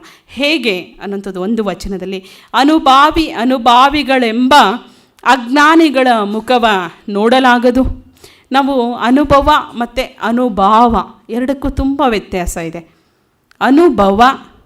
ಅನುಭವ ಅಂತಂದರೆ ನನಗೆ ಸ್ವತಃ ಒಂದು ಅನುಭವ ಆಗಿರೋವಂಥದ್ದು ಅಂಥೇಳಿ. ಅನುಭಾವ ಅಂತಂದಾಗ ನಾವು ಅದರಲ್ಲಿ ಆ ಒಂದು ಏನು ಆಧ್ಯಾತ್ಮಿಕದಲ್ಲಿ ಮುಳುಗಿ ಆ ಒಂದು ಜೀವನದಲ್ಲಿ ನಾವು ಏನು ಅನುಭಾವಿಗಳು ಅಂತ ಕೇಳ್ತೇವೆ, ಅಂದರೆ ಪಕ್ವವಾಗಿರೋವಂಥದ್ದನ್ನು ನಾವು ಅನುಭಾವಿ ಅಂತ ಹೇಳುವಂಥದ್ದನ್ನು ನೋಡ್ತೇವೆ. ಅಲ್ಲಿ ಅಜ್ಞಾನಿಗಳ ಮುಖ, ಆ ಎರಡರ ಮಧ್ಯದಲ್ಲಿ ನಾವು ಅಜ್ಞಾನಿಗಳು ಅಂತ ಹೇಳಿ ಯಾವ ಒಂದು ಮುಖವನ್ನು ನೋಡಲಾಗದು ಅನ್ನೋಂಥದ್ದನ್ನು. ಕಂಗಳ ಮುಂದಣ ಕಾಮ, ಮನದ ಮುಂದಣ ಆಸೆ, ಅಂಗಳದಲ್ಲಿ ಅಹಂಕಾರವಾಗಿಪ್ಪವರ ಅನುಭಾವಿಗಳೆಂಬೆನೆ. ಕಣ್ಣಿನ ಮುಂದೆ ಕಾಮ ಇರೋಂತಹ, ಮನಸ್ಸಿನ ಮುಂದೆ ಆಸೆ ಇರೋಂತಹ, ಅಂಗಳದಲ್ಲಿ ಅಂದರೆ ಮನಸ್ಸಿನ ಅಂಗಳದಲ್ಲಿ ಅಹಂಕಾರ ಇರೋವಂಥವ್ರನ್ನ ನಾವು ಅನುಭಾವಿಗಳು ಅಂತ ಹೇಳೋಕ್ಕಾಗುತ್ತಾ ಅಂತ ಕೇಳ್ತಾಳೆ ಅವಳು. ಅಂದರೆ ಅಂತಹ ಯಾರನ್ನೂ ಸಹ ನಾವು ಅನುಭಾವಿಗಳು ಅಂದರೆ ಶ್ರೇಷ್ಠ ವ್ಯಕ್ತಿಗಳು ಅಂತ ಹೇಳಲಿಕ್ಕೆ ಸಾಧ್ಯ ಇಲ್ಲ ಅನ್ನೋಂಥದ್ದನ್ನು ಹೇಳ್ತಾಳೆ. ಸೂಳೆಯ ಮನೆಯಲ್ಲಿಪ್ಪ ಗೌಡಿಯಂತೆ ತಮ್ಮ ತಮ್ಮ ಹಿರಿಯತನವ ಮುಂದುಗೊಂಡು ಕುರಿಗಳಂತೆ ತಿರುಗುವ ಜಡರುಗಳ ಅನುಭಾವಿಗಳೆಂಬೆನೆ. ಸೂಳೆ ಮನೆಯಲ್ಲಿರುವಂತಹ ಒಬ್ಬ ವ್ಯಕ್ತಿಯ ಬಗ್ಗೆ, ಕುರಿಗಳಂತೆ ಅಂದರೆ ಈ ಕುರಿ ಹೇಗೆ ತಿರುಗುತ್ತೋ ಆ ತರಹ ಒಂದು ತಿರುಗಾಡುವಂತಹ ಒಬ್ಬ ವ್ಯಕ್ತಿ, ಸೋಮಾರಿ ವ್ಯಕ್ತಿ ನಾವು ಅನುಭಾವಿಗಳು ಅಂತ ಹೇಳಲಿಕ್ಕಾಗುತ್ತಾ ಕೇಳ್ತಾಳೆ ಅವಳು. 15 ಕೂಡಿಕೊಂಡು ಇಕ್ಕಿ ಎರೆವೆವರ ಮನೆಗೆ ಹೋಗಿ ಭಕ್ತಿ ಭಿನ್ನಹವ ಕೈಕೊಂಡೆಡೆ ಬೆಕ್ಕು ಹಾಲು ಕುಡಿದಂತೆ. ಇಂಥದ್ದೆಲ್ಲ ಮಾಡ್ತಾ ಮನದ ಮುಂದೆ ಆಸೆ ಇಟ್ಕೊಂಡು, ಕಣ್ಣು ಮುಂದೆ ಕಾಮ ಇಟ್ಕೊಂಡು, ಕ್ರೋಧ ಇಟ್ಕೊಂಡು, ಎಲ್ಲದನ್ನು ಇಟ್ಕೊಂಡು ನಾವಿವತ್ತು ಭಕ್ತಿಯನ್ನು ತೋರ್ಪಡಿಸ್ತೀವಿ ಅನ್ನೋಂಥದ್ದಾದರೆ ಬೆಕ್ಕು ಹಾಲು ಕುಡಿದಂತೆ. ಬೆಕ್ಕು ಕಣ್ಣು ಮುಚ್ಕೊಂಡು ಹಾಲು ಕುಡಿಯುತ್ತಲ್ಲ, ಯಾರೂ ನನ್ನನ್ನು ನೋಡ್ತಾ ಇಲ್ಲ ಅಂಥೇಳಿ, ಹಾಗೆ ಬೆಕ್ಕು ಕಣ್ಣು ಮುಚ್ಕೊಂಡು ಹಾಲು ಕುಡಿದಂತೆ ಇಂಥದ್ದೆಲ್ಲ ಇದ್ದರೆ ಅನ್ನೋವಂಥದ್ದನ್ನು ಅವಳು ಹೇಳ್ತಾಳೆ. ಅಂದರೆ ಯಾವುದೇ ಒಂದು ತೋರ್ಪಡಿಕೆಯನ್ನು ಎಷ್ಟೋ ಸಲ ನಾವು ತೋರ್ಪಡಿಸೋವಂಥದ್ದು, ತುಂಬ ಒಳ್ಳೆಯವರಾಗಿ, ತುಂಬ ಮನಸ್ಸಲ್ಲಿ ಬೇರೆ ಏನೋ ಇರುತ್ತೆ, ಆದರೆ ಹೊರಗಡೆಗೆ ನಾವು ಒಳ್ಳೆಯತನವನ್ನು ತೋರ್ಪಡಿಸ್ಕೊಳ್ಳಿಕ್ಕೆ ಹೋಗ್ತೇವೆ. ಅಂತಹದ್ದನ್ನು ತೋರ್ಪಡಿಸ್ಕೊಳ್ಳುವಂಥದ್ದು ಸಲ್ಲದು ಅನ್ನೋವಂಥದ್ದನ್ನು ಅವತ್ತೇ ಅವಳು ಹೇಳ್ತಾ ಹೋಗ್ತಾಳೆ. ಇನ್ನೊಬ್ಬ ಶರಣೆ ಕಾಳೆವ, ಅವಳು ಉರಿಲಿಂಗ ಪೆದ್ದ ಅಂತ ಹೇಳಿ ಇದ್ದಂತಹ ಶರಣನ ಹೆಂಡತಿ ಈ ಕಾಳೆವೆ. ಇವರು ಕಟ್ಟಿಗೆ ಮಾರ್ತಾಯಿದ್ದು, ಇವರ ಕಾಯಕ ಕಟ್ಟಿಗೆ ಮಾರ್ತಾ ಇದ್ದಿದ್ದಂಥದ್ದು. ಈ ಮೊದಲು ಉರಿಲಿಂಗ ಪೆದ್ದ ಕಳ್ಳತನವನ್ನು ಮಾಡ್ತಾಯಿದ್ದ. ಕಳ್ಳತನವನ್ನು ಮಾಡ್ತಾ ಶರಣರ ಸಂಘ ಬಂದ ಮೇಲೆ ಅಲ್ಲಿ ಲಿಂಗ ದೀಕ್ಷೆಯನ್ನು ಪಡಿತಾನೆ. ಲಿಂಗ ದೀಕ್ಷೆಯನ್ನು ಪಡೆದ ನಂತರ ಇಬ್ಬರು ಅಂದರೆ ಗಂಡ ಹೆಂಡತಿ, ಪತಿ ಪತ್ನಿಯರಿಬ್ಬರು ಆ ಒಂದು ಉಚ್ಚ ಸಂಸ್ಕಾರವನ್ನು ಹೊಂದುತ್ತಾರೆ. ಅದರ ನಂತರ ಅವರು ವಚನಗಳನ್ನು ಬರಿತಾ ಮತ್ತು ಅವರ ಒಂದು ಕಾಯಕ ಏನುತ್ತೆ, ಕಟ್ಟಿಗೆಯನ್ನು ಕಡ್ಕೊಂಡು ಬಂದು ಕಾಡಿಗೆ ಹೋಗಿ ಅವತ್ತಿಗೆ ಎಷ್ಟು ಬೇಕೋ ಅಷ್ಟೇ ಕಟ್ಟಿಗೆಯನ್ನು ತೆಗೆದುಕೊಂಡು ಬಂದು ಮಾರಿ ಅವರು ಜೀವನವನ್ನು ಮಾಡ್ತಾ ಇರ್ತಾರೆ. ಇವರು ಸಹ ತುಂಬ ಒಂದು ಕೆಳವರ್ಗದಲ್ಲಿ ಹುಟ್ಟಿದಂಥವ್ರು, ಉರಿಲಿಂಗ ಪೆದ್ದ ಮತ್ತು ಕಾಳವೆ. ಅವಳು ಅದನ್ನು ಆ ಸಂದರ್ಭದಲ್ಲಿ ಏನು ಅದನ್ನು ನಾನು ಹೇಳಿದೆ, ಎಲ್ಲೋ ಒಂದು ಕಡೆಗೆ ಹೆಣ್ಮಕ್ಳು ಆಗಲೂ ಸಹ ಅಸಮಾನತೆಯನ್ನು ಅನುಭವಿಸಿದ್ರು, ಅದನ್ನು ವ್ಯಕ್ತಪಡಿಸ್ತಾ ಇದ್ದರು, ಅವರ ನೋವನ್ನು ವಚನಗಳ ಮೂಲಕ ವ್ಯಕ್ತಪಡಿಸ್ತಾ ಇದ್ರು ಅನ್ನೋದಕ್ಕೆ ಈ ಶರಣೆ ಕಾಳವೆಯ ಒಂದು ವಚನ ಹೀಗಿದೆ: ರೊತವೆಂಬುದು ನಾಯಕ ರತ್ನ, ರೊತವೆಂಬುದು ಸುಪ್ಪಾಣಿಯ ಮುತ್ತು, ರೊತವೆಂಬುದು ಜೀವದ ಕಳೆ, ರೊತವೆಂಬುದು ಸುಯಿದಾನ, ರೊತ ತಪ್ಪಲು ಉರಿಲಿಂಗ ಪೆದ್ದಿಗಳ ರಸ ವಲ್ಲನಯ್ಯ. ಅವಳು ಅಂಕಿತನಾಮ ಉರಿಲಿಂಗಪ್ಪ ಅಂದರೆ ಗಂಡನ ಹೆಸರನ್ನೇ ಅವಳು ಇಟ್ಕೊಂಡಿರೋಂಥದ್ದು ಅಂಕಿತನಾಮಕ್ಕೆ. ಅಂದರೆ ರೊತ ಅನ್ನೋವಂಥದ್ದು ನಾಯಕ. ಅಂದರೆ ರೊತ ಅಂದರೆ ನಾವಿವಾಗ ಹೇಳ್ತೀವಿ ರೊತ ಮಾಡ್ತಾ ಇದ್ದೀವಿ ಅಂತ ಹೇಳಿ, ಈ ತರಹದ್ದು ರೊತ ಅಲ್ಲ. ಆಗ ರೊತ ಅಂದರೆ ಭಕ್ತಿ, ಪೂಜೆ, ನಾವು ಏನು ಒಂದು ಆಧ್ಯಾತ್ಮಿಕ ಒಂದು ತುತ್ತ ತುದಿಗೆ ಇರೋವಂಥದ್ದು, ಅದಕ್ಕೆ ರೊತ ಅಂತ ಹೇಳಿ ಕರಿತಾ ಇಂಥದ್ದು. ಅದು ನಾಯಕ ರತ್ನ ಅಲ್ಲ, ಅದು ಯಾವುದೇ ಒಂದು ಸುಪ್ಪಾಣಿಯ ಮುತ್ತಲ್ಲ. ರೊತ ಅನ್ನೋವಂಥದ್ದು ಅದೇನು ಜೀವದ ಕಳೆ ಅಲ್ಲ. ಅವಳು ಹೇಳುವಂಥದ್ದು ರೊತ ತಪ್ತೀವಿ ನಾವು ಅಂತ ಹೇಳೋಕ್ಕೆ ಅದ್ಯಾವುದು ಅಲ್ಲ. ಅಂದರೆ ಆಭರಣ ಅನ್ನುವಂಥದ್ದು ಅಂದರೆ ಆ ಒಂದು ಇದಕ್ಕೆ ಜೀವನ ಅಲ್ಲ, ಆಭರಣ ಹಾಕ್ಕೊಂಡ್ರೆ ಜೀವನ ಅಲ್ಲ ಅನ್ನುವಂಥದ್ದು. ಅಂದರೆ ಅವಳು ಎಷ್ಟು ಇದರಲ್ಲಿ ಯೋಚನೆಯನ್ನು ಮಾಡ್ತಿದ್ಲು. ಆಗ ಸಹ ಅವಳನ್ನು ಕೀಳಾಗಿ ಕಂಡಿರುವಂಥದ್ದು ಉಂಟು ಅನ್ನೋದಕ್ಕೆ ನಾವು ಅನೇಕ ಕಡೆ ಶರಣೆಯರನ್ನ ತುಂಬ ಉಚ್ಚ ಸ್ಥಾನದಲ್ಲಿ ಉನ್ನತ ಮಟ್ಟದಲ್ಲಿ ನೋಡಿದ್ದಾರೆ. ಅವತ್ತು ಎಲ್ಲರೂ ಶರಣರು ಅಂತ ಹೇಳಿದ್ರು ಎಲ್ಲೋ ಒಂದು ಕಡೆಗೆ ನಮಗೆ ಈ ಶರಣೆ ಕಾಳವೆ ಅಂತವರು ಸಿಗ್ತಾರೆ ಅನ್ನುವಂಥದ್ದನ್ನು, ಅವ್ರಿಗೂ ಸಹ ಅಂತಹ ಸಂದರ್ಭದಲ್ಲಿ ವಚನ ಕಾಲದಲ್ಲಿ ಸಹ ಅವರಿಗೆ ಶೋಷಣೆ ಆಗಿತ್ತು ಅನ್ನುವಂಥದ್ದನ್ನು ಈ ಒಂದು ವಚನದ ಮುಖಾಂತರ ನಾವು ನೋಡಬಹುದು ಅನ್ನುವಂಥದ್ದು. ಇನ್ನೊಬ್ಬ ಶರಣೆ ದುಗ್ಗಳೆ. ಶರಣೆ ದುಗ್ಗಳೆ ನೂಲ್ತಾ ಇದ್ದಂತಹವಳು ದಾಸಿಮಯ್ಯನ ಹೆಂಡತಿ. ಅವಳು ಬಹುಶಃ ಈ ಒಂದು ಪದವನ್ನು ಎಲ್ಲರೂ ಉಪಯೋಗಿಸ್ಕಿದ್ರೆ, ಎಲ್ಲ ಮಠಾಧೀಶರು ಉಪಯೋಗಿಸ್ತಾರೆ. ಬಹುಶಃ ಅವರು ಅದನ್ನು ಉಪಯೋಗಿಸಿದಂಥ ಏನು ವಚನದ ಒಂದು ಸಾಲನ್ನು ಅವರು ಎಷ್ಟರ ಮಟ್ಟಕ್ಕೆ ಅದನ್ನು ತಮ್ಮ ತಮ್ಮ ತಮ್ಮ ಜೀವನದಲ್ಲಿ ಅಳವಡಿಸ್ಕೊಂಡಿದ್ದಾರೆ ಏನಂತದ್ದು ಗೊತ್ತಿಲ್ಲ. ಸತಿಪತಿಗಳೊಂದಾದ ಭಕ್ತಿ ಹಿತವಪ್ಪುದು ಶಿವಂಗೆ. ಇದನ್ನು ಎಲ್ಲ ಕಡೆಗೆ ಎಲ್ಲರೂ ಹೇಳ್ತಾ ಹೋಗ್ತಾರೆ. ಅಂದರೆ ಗಂಡ ಹೆಂಡತಿ ಇಬ್ಬರೂ ಒಂದೇ, ಇಬ್ಬರು ಒಂದಾಗಿರಬೇಕು, ಇಬ್ಬರು ಸಮಾನರು ಅನ್ನೋವಂಥದ್ದನ್ನು ಎಲ್ಲ ಕಡೆಗೆ ಹೇಳ್ತಾ ಹೋಗ್ತಾರೆ. ಆದರೆ ಅದು ಎಲ್ಲೂ ಸಾಧ್ಯ ಇಲ್ಲ ಅನ್ನೋಂಥದ್ದನ್ನು ನಾವಿವತ್ತು ನೋಡ್ತಾ ಇದ್ದೇವೆ. ಎಷ್ಟೋ ಕಡೆಗೆ ಇವತ್ತು ಹೆಂಡತಿಯನ್ನು 100ಕ್ಕೆ 80ಕ್ಕಿಂತ ಹೆಚ್ಚು ಭಾಗ ಕಳೆದ 20 ವರ್ಷದಿಂದ ನಾವೊಂದು ಕೌಟುಂಬಿಕ ಸಲಹಾ ಕೇಂದ್ರವನ್ನು ನಡೆಸ್ತಾ ಇದ್ದೀವಿ ಇದೇ ಬಸವನಗುಡಿನಲ್ಲಿ. 100 ಕೇಸುಗಳನ್ನು ನಮ್ಮಲ್ಲಿ ನಾವು ತೆಗೆದುಕೊಂಡಿದ್ದೇವೆ. ಬರೀ ಬೆಂಗಳೂರು ಅಷ್ಟೇ ಇಲ್ಲ, ರಾಜ್ಯ ಅಷ್ಟೇ ಇಲ್ಲ, ಬೇರೆ ರಾಜ್ಯದ ಸುಮಾರು ದೂರುಗಳನ್ನು, ಗಂಡ ಹೆಂಡತಿಯ ದೂರುಗಳನ್ನು ತೆಗೆದುಕೊಂಡಿದ್ದೇವೆ. ಅಷ್ಟು ದೂರುಗಳಲ್ಲಿ ಎಲ್ಲವನ್ನು ಕ್ರೋಢೀಕರಿಸಿ ಎಲ್ಲೋ ಒಂದು ಕಡೆಗೆ ನೋಡಿದಾಗ ಎಲ್ಲ ಮಹಿಳೆಯರು ಹೇಳೋವಂಥದ್ದು ಅಸಮಾನತೆ.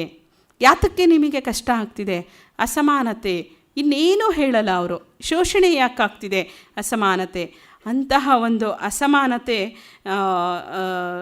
ಆ ಸಂದರ್ಭದಲ್ಲೂ ಇತ್ತು ಅನ್ನುವಂಥದ್ದಕ್ಕೆ ಅವಳು ತನ್ನ ವಚನದಲ್ಲಿ ಹೇಳ್ತಾಳೆ. ಅಂದರೆ ಪೂಜೆ ಮಾಡುವಾಗ ಪತಿ ಅಷ್ಟೇ ಕೂತ್ಕೊಂಡು ಪೂಜೆ ಮಾಡಬೇಕು ಅಂತಿಲ್ಲ, ಗಂಡ ಹೆಂಡತಿ ಇಬ್ಬರು ಕೂತ್ಕೊಂಡು ಪೂಜೆ ಮಾಡಿದ್ರೆ ಮಾತ್ರ ಶಿವನಿಗೆ ಒಪ್ಪುತ್ತೆ, ಇಲ್ಲದೇ ಇದ್ದರೆ ಇಲ್ಲ. ಸತಿಪತಿಗಳೊಂದಾದ ಭಕ್ತಿ ಹಿತವಪ್ಪುದು ಶಿವಂಗೆ. ಶಿವನಿಗೆ ಹಿತ ಆಗುತ್ತೆ ಇಬ್ಬರು ಸೇರಿ ಪೂಜೆ ಮಾಡಿದ್ರೆ ಅನ್ನೋವಂಥದ್ದನ್ನು ಅವಳು ದುಗ್ಗಳೆ, ಶರಣೆ ದುಗ್ಗಳೆ ಹೇಳ್ತಾ ಇರ್ತಾಳೆ. ಅಕ್ಕನಾಗಮ್ಮನ ಬಗ್ಗೆ ನಾನು ನಿನ್ನೆ ಸ್ವಲ್ಪ ಪ್ರಸ್ತಾಪ ಮಾಡಿದೆ. ನಾವು ಹೋಗ್ತಾ ಆಕೆ ಒಂದು ಗುಹೆ ಇದೆ ಅನ್ನೋಂಥದ್ದು. ಉಳುವಿಗೆ 1.5 ಕಿಲೋಮೀಟ್ರ್ ದೂರದ ಒಂದು ಕಾಡಿನ ಒಳಗಡೆ ಒಂದು ಗುಹೆ ಇದೆ. ಅಲ್ಲಿ ಆಕೆ ತಪಸ್ಸನ್ನು ಮಾಡ್ತಾಯಿದ್ಲು. ಮತ್ತು ಆಕೆಯ ವಚನಗಳನ್ನು ತೆಗೆದುಕೊಂಡು ಹೋಗಿದ್ದಂತನ ಅಲ್ಲಿ ಮುಚ್ಚಿಟ್ಟಿದ್ದಂಥ ಅಕ್ಕನಾಗಮ್ಮ ನಮಗೆ ತುಂಬ ಪ್ರಮುಖ ಸ್ಥಾನವನ್ನು ವಹಿಸುವಂಥದ್ದು ಬಸವಣ್ಣನವರ ಸಹೋದರಿ ಅಕ್ಕ ಅಂಥೇಳಿ. ಅಕ್ಕನಾಗಮ್ಮನ ಬಗ್ಗೆ ಬೇರೆ ಬೇರೆ ಏನು ಸಂಶೋಧನಾಕಾರರು ಮತ್ತು ಬರಹಗಾರರು ಹರಿಹರನಿಂದ ಹಿಡಿದು ಇತ್ತೀಚೆಗೆ ಬರೆದಂತಹ 86ರಲ್ಲಿ 88 ಅನಿಸುತ್ತೆ ಡಾಕ್ಟರ್ ತಿಪ್ಪೇರುದ್ರ ಸ್ವಾಮಿಯವ್ರ ತನಕನೂ ಬರೆದಿರುವಂಥದ್ದು. ಎಲ್ಲೋ ಒಂದು ಕಡೆಗೆ ಆಕೆಗೆ ಗೊಂದಲವನ್ನು ಸೃಷ್ಟಿ ಮಾಡುವಂಥದ್ದು, ಆಗುವಂಥದ್ದು. ಅಂದರೆ ಅಕ್ಕನಾಗಮ್ಮ ನಮ್ಮ ಮಗ ಚನ್ನಬಸವಣ್ಣ, ಆಕೆಯ ಗಂಡ ಯಾರು ಅಂಥೇಳಿ ಇವತ್ತಿಗೂ ಯಾರಿಗೂ ಎಲ್ಲೂ ಪ್ರಸ್ತಾಪ ಇಲ್ಲ. ಆದರೆ ಒಬ್ಬೊಬ್ಬರು ಒಂದೊಂದನ್ನು ಚಿತ್ರಿಸಿದ್ದಾರೆ. ಬೇರೆ ಥರದಲ್ಲಿ ಅಕ್ಕನಾಗಮ್ಮನ ಒಂದು ಜೀವನವನ್ನು ಚಿತ್ರಿಸಿದ್ದಾರೆ. ಆದರೆ ಒಳ್ಳೆಯ ರೀತಿಯಲ್ಲಿ ಆಕೆ ಯಾವ ರೀತಿಯಲ್ಲಿ ಬಸವಣ್ಣನನ್ನು ಕಾಪಾಡಿದ್ಲು, ಚಿಕ್ಕವನಿದ್ದಾಗಲೇ ಬಸವಣ್ಣನನ್ನು ಅಕ್ಕ ನಾಗಮ್ಮ ಎತ್ತಿ ಆಡಿಸಿದ ನಂತರ ಬಹುಶಃ ಎಲ್ರಿಗೂ ಗೊತ್ತಿರೋ ಹಾಗೆ ಬಸವಣ್ಣನಿಗೆ ಉಪನಯನವನ್ನು ಮಾಡುವಂತಹ ಸಂದರ್ಭದಲ್ಲಿ ಆತ ಕೇಳಿದಂತಹ ಒಂದು ಪ್ರಶ್ನೆ, ಬಸವಣ್ಣ ಮೂಲತಃ ಬ್ರಾಹ್ಮಣ ವಂಶದವರು. ಬಸವಣ್ಣನವರಿಗೆ ಉಪನಯನ ಮಾಡುತ್ತಿದ್ದ ಸಂದರ್ಭದಲ್ಲಿ ಮಹಿಳೆಯರಿಗೆ ಯಾತಕ್ಕೆ ಅಂದರೆ ಅಕ್ಕ ನಾಗಮ್ಮ ತನ್ನ ಅಕ್ಕ ನಾಗಮ್ಮನಿಗೆ ಯಾತಕ್ಕೆ ಉಪನಯನ ಮಾಡೋದಿಲ್ಲ ಅಂತ ಹೇಳಿ ಕೇಳ್ತಾರೆ. ಬಹುಶಃ ಅದು ಉತ್ತರ ಕೊಟ್ಟಂಥ ಉತ್ತರ, ಮಹಿಳೆಯರಿಗೆ ಆ ಒಂದು ಅಧಿಕಾರ ಇಲ್ಲ, ಉಪನಯನ ಮಾಡುವಂಥ ಅಧಿಕಾರ ಇಲ್ಲ ಅನ್ನುವಂಥದ್ದನ್ನು ತಕ್ಷಣಕ್ಕೆ ಬಸವಣ್ಣನವರು ಅದರಿಂದ ಸಿಡಿದೆದ್ದು ಹೊರಗಡೆಗೆ ಬಂದರು. ವೀರಶೈವ ಧರ್ಮವನ್ನು ಅಪ್ಪಿಕೊಂಡ್ರು. ವೀರಶೈವ ಧರ್ಮವನ್ನು ಬಸವಣ್ಣನವರು ಸ್ಥಾಪನೆ ಮಾಡಿರುವಂಥದ್ದಲ್ಲ ಅನ್ನುವಂಥದ್ದನ್ನು ಇತ್ತೀಚೆಗೆ ವೈಚಾರಿಕತೆಯಿಂದ ಕೂಡಿದಂತಹ ಅನೇಕರು ಅದನ್ನು ಹೆಚ್ಚು ವ್ಯಕ್ತವನ್ನು ಪಡಿಸ್ತಾ ಇದ್ದಾರೆ, ನನ್ನನ್ನು ಸೇರಿಕೊಂಡು. ಹಾಗೆ ಬಸವಣ್ಣನವರಿಗಿಂತ ಮುಂಚೆ 4-5ನೇ ಶತಮಾನದಲ್ಲೇ ಆ ಧರ್ಮ ಇತ್ತು. ಬಸವಣ್ಣನವರು ಅದನ್ನು ಹೆಚ್ಚು ಪ್ರಚಾರ ಪಡಿಸಿದ್ರು. ಮತ್ತು ಅದರಲ್ಲಿ ಅವರು ಹೆಚ್ಚು ಎಲ್ಲರನ್ನ ತೆಗೆದುಕೊಂಡು ಬಂದರು. ಎಲ್ಲರಿಗೆ ಅದರಲ್ಲಿ ಸೇರಿಸ್ಕೊಳ್ಳೋದಕ್ಕೆ, ಅಂದರೆ ದೀಕ್ಷೆಯನ್ನು ಕೊಡೋದಕ್ಕೆ ಎಲ್ಲರೂ ಒಂದೇ ಅನ್ನುವಂಥದ್ದನ್ನು ಅಲ್ಲಿ ಅವರು ಹೇಳ್ತಾ ಹೋದರು ಬಸವಣ್ಣನವರು ಅನ್ನುವಂಥದ್ದನ್ನು. ಅವರು ತಮ್ಮ ಅಕ್ಕ ಅಂದರೆ ಸಹೋದರಿ ಅಕ್ಕ ನಾಗಮ್ಮನಿಗೆ ಉಪನಯನವನ್ನು ಮಾಡಲಿಕ್ಕೆ ಸಾಧ್ಯ ಆಗಲಿಲ್ಲ ಅನ್ನೋ ಕಾರಣಕ್ಕೆ ಹೊರಗಡೆಗೆ ಬಂದರು. ಹೊರಗಡೆ ಬಂದ ನಂತರ ಅಕ್ಕನೇ ಅವರನ್ನು ನೋಡಿಕೊಂಡದ್ದಂತೂ ಕೊನೆಯ ಕಾಲದವರೆಗೂ ಅಕ್ಕ ನಾಗಮ್ಮ ಬಸವಣ್ಣನವರ ಜೊತೆಗೆ ಇದ್ದಿರೋವಂಥದ್ದು ಅನ್ನೋಂಥದ್ದನ್ನು ನಾವು ಉಲ್ಲೇಖ ಮಾಡಿರೋವಂಥದ್ದನ್ನು ಬೇರೆ ಬೇರೆ ಪುಸ್ತಕಗಳಲ್ಲಿ ನಾವು ನೋಡ್ತೇವೆ. ಅಲ್ಲಿ ಅಕ್ಕ ನಾಗಮ್ಮ ಈ ವಚನನೇ ನಾನು ಆಗಲೇ ಹೇಳಿದ್ದ ಹಾಗೆ ಅವಳು ಹೇಳ್ತಾಳೆ, ಶ್ರೀ ಗುರುವೇ ತಂದೆ ತಾಯಿಯಾಗಿ, ಲಿಂಗವೇ ಪತಿಯಾಗಿ, ಜಂಗಮವೇ ಅತ್ತೆ ಮಾವಂದಿರಾಗಿ, ಶಿವಭಕ್ತರೇ ಬಾಂಧವರಾಗಿ, ಸತ್ಯ ಸದಾಚಾರವೆಂಬ ಮನೆಗೆ ಕಳುಹಿದರಾಗಿ, ಶರಣಸತಿ ಎಂಬ ನಾಮ ನಿಜವಾಯಿತು. ಅದರಂತೆ ಇರುವೆ, ಹಿಂದು ಮುಂದರಿಯದೆ ನಡೆವೆ, ಮನಕ್ಕೆ ಮನಸಾಕ್ಷಿಯಾಗಿ ಮಾಡುವೆ, ಬಸವಣ್ಣ ಪ್ರಿಯ ಚನ್ನ ಸಂಗಯ್ಯ ನಿಮ್ಮಡಿಗಳಿಗೆ. ಅವಳ ಈ ಒಂದು ವಚನ ನಮ್ಮನ್ನ ಅಂದರೆ ಗೊಂದಲ. ಚನ್ನಬಸವಣ್ಣ ಮಗ ಇದ್ದಾನೆ, ಆದರೆ ಅಕ್ಕನಾಗಮ್ಮ ಹೇಳ್ತಾಳೆ, ಎಲ್ಲೂ ಯಾವುದೇ ಪುಸ್ತಕದಲ್ಲೂ ಅವಳ ಪತಿಯ ಬಗ್ಗೆ ಒಂದು ಉಲ್ಲೇಖ ಇಲ್ಲ. ಆದರೆ ಅವಳು ಹೇಳೋವಂಥದ್ದು ಇಲ್ಲಿ, ಶ್ರೀ ಗುರುವೇ ತಾಯಿ ತಂದೆ, ಲಿಂಗವೇ ಪತಿ, ಜಂಗಮವೇ ಅತ್ತೆ ಮಾವಂದಿರು, ಶಿವಭಕ್ತರೇ ಬಂಧು ಬಾಂಧವರು, ಸತ್ಯ ಸದಾಚಾರ ಅನ್ನುವಂತಹ ಮನೆ, ಶರಣ ಸತಿ ಎನ್ನುವಂತಹ ನಾಮ, ಇದೇ ಥರದಲ್ಲಿ ನಾನು ಇದ್ದೀನಿ ಎನ್ನುವಂಥದ್ದನ್ನು ಹೇಳ್ತಾಳೆ. ಬಹುಶಃ ಇದ್ರ ಬಗ್ಗೆ ಹೆಚ್ಚು ಚರ್ಚೆಗಳು ಅಥವಾ ಸಂಶೋಧನೆಗಳು ಆಗಬೇಕು. ಆದರೆ ಅದಕ್ಕೆ ಸಂಬಂಧಪಟ್ಟಂತಹ ಯಾವುದೇ ಒಂದು ದಾಖಲೆಗಳು ಅಥವಾ ಕುರುಹುಗಳು ನಮ್ಮಲ್ಲಿ ಇಲ್ಲದೆ ಇರೋದರಿಂದ ನಾವು ಅದರ ಬಗ್ಗೆ ಹೆಚ್ಚು ಇಲ್ಲಿ ಮಾತಾಡಲಿಕ್ಕೆ ಸಾಧ್ಯ ಇಲ್ಲ ಅನ್ನೋಂಥದ್ದನ್ನು ಹೇಳ್ತಾ, ಕೊನೆಯದಾಗಿ ಶರಣೆಗಂಗಾ, ಇನ್ನೂ ಬಹಳಷ್ಟು ಶರಣೆಯರಿದ್ದಾರೆ, ಆದರೆ ವಚನಕಾರ್ತಿಯರಿದ್ದಾರೆ. ಎಲ್ಲ ವಚನಕಾರ್ತಿಯರ ಬಗ್ಗೆ ನಾನಿಲ್ಲಿ ಹೇಳಲಿಕ್ಕೆ ಸಾಧ್ಯ ಆಗೋದಿಲ್ಲ. ಕೊನೆಯದಾಗಿ ನಾನು ಶರಣೆ ಗಂಗಾಂಬಿಕೆ, ಬಹುಶಃ ಶರಣೆ ಗಂಗಾಂಬಿಕೆ ಬಗ್ಗೆ ತಮಗೆಲ್ರಿಗೂ ಗೊತ್ತಿದೆ. ಬಸವಣ್ಣನವರ ಪತ್ನಿ ಆಕೆ ಅಂತ ಹೇಳಿ. ನೀಲಾಂಬಿಕೆ ಹೇಗೆ ಒಬ್ಬ ಪತ್ನಿ, 2 ಪತ್ನಿಯರು, ನೀಲಾಂಬಿಕೆ ಮತ್ತು ಗಂಗಾಂಬಿಕೆ ಬಗ್ಗೆ ಹೇಳೋಕೆ ಮುಂಚೆ ನಾನು ಇರುವಂತಹ ಅಷ್ಟು ವಚನಕಾರ್ತಿಯರ ಹೆಸರನ್ನು ಒಂದು ಸಲ ನಾನು ನಿಮ್ಮ ಮುಂದೆ ಹೇಳ್ತೇನೆ. ಯಾಕೆಂದರೆ ಎಷ್ಟು ಜನ ವಚನಕಾರ್ತಿಯರು ಇದ್ದಾರೆ ಎನ್ನುವಂಥದ್ದನ್ನು ಒಂದು ಸಲ ತಮ್ಮ ಮುಂದೆ ಹಂಚ್ಕೊಳ್ತೇನೆ.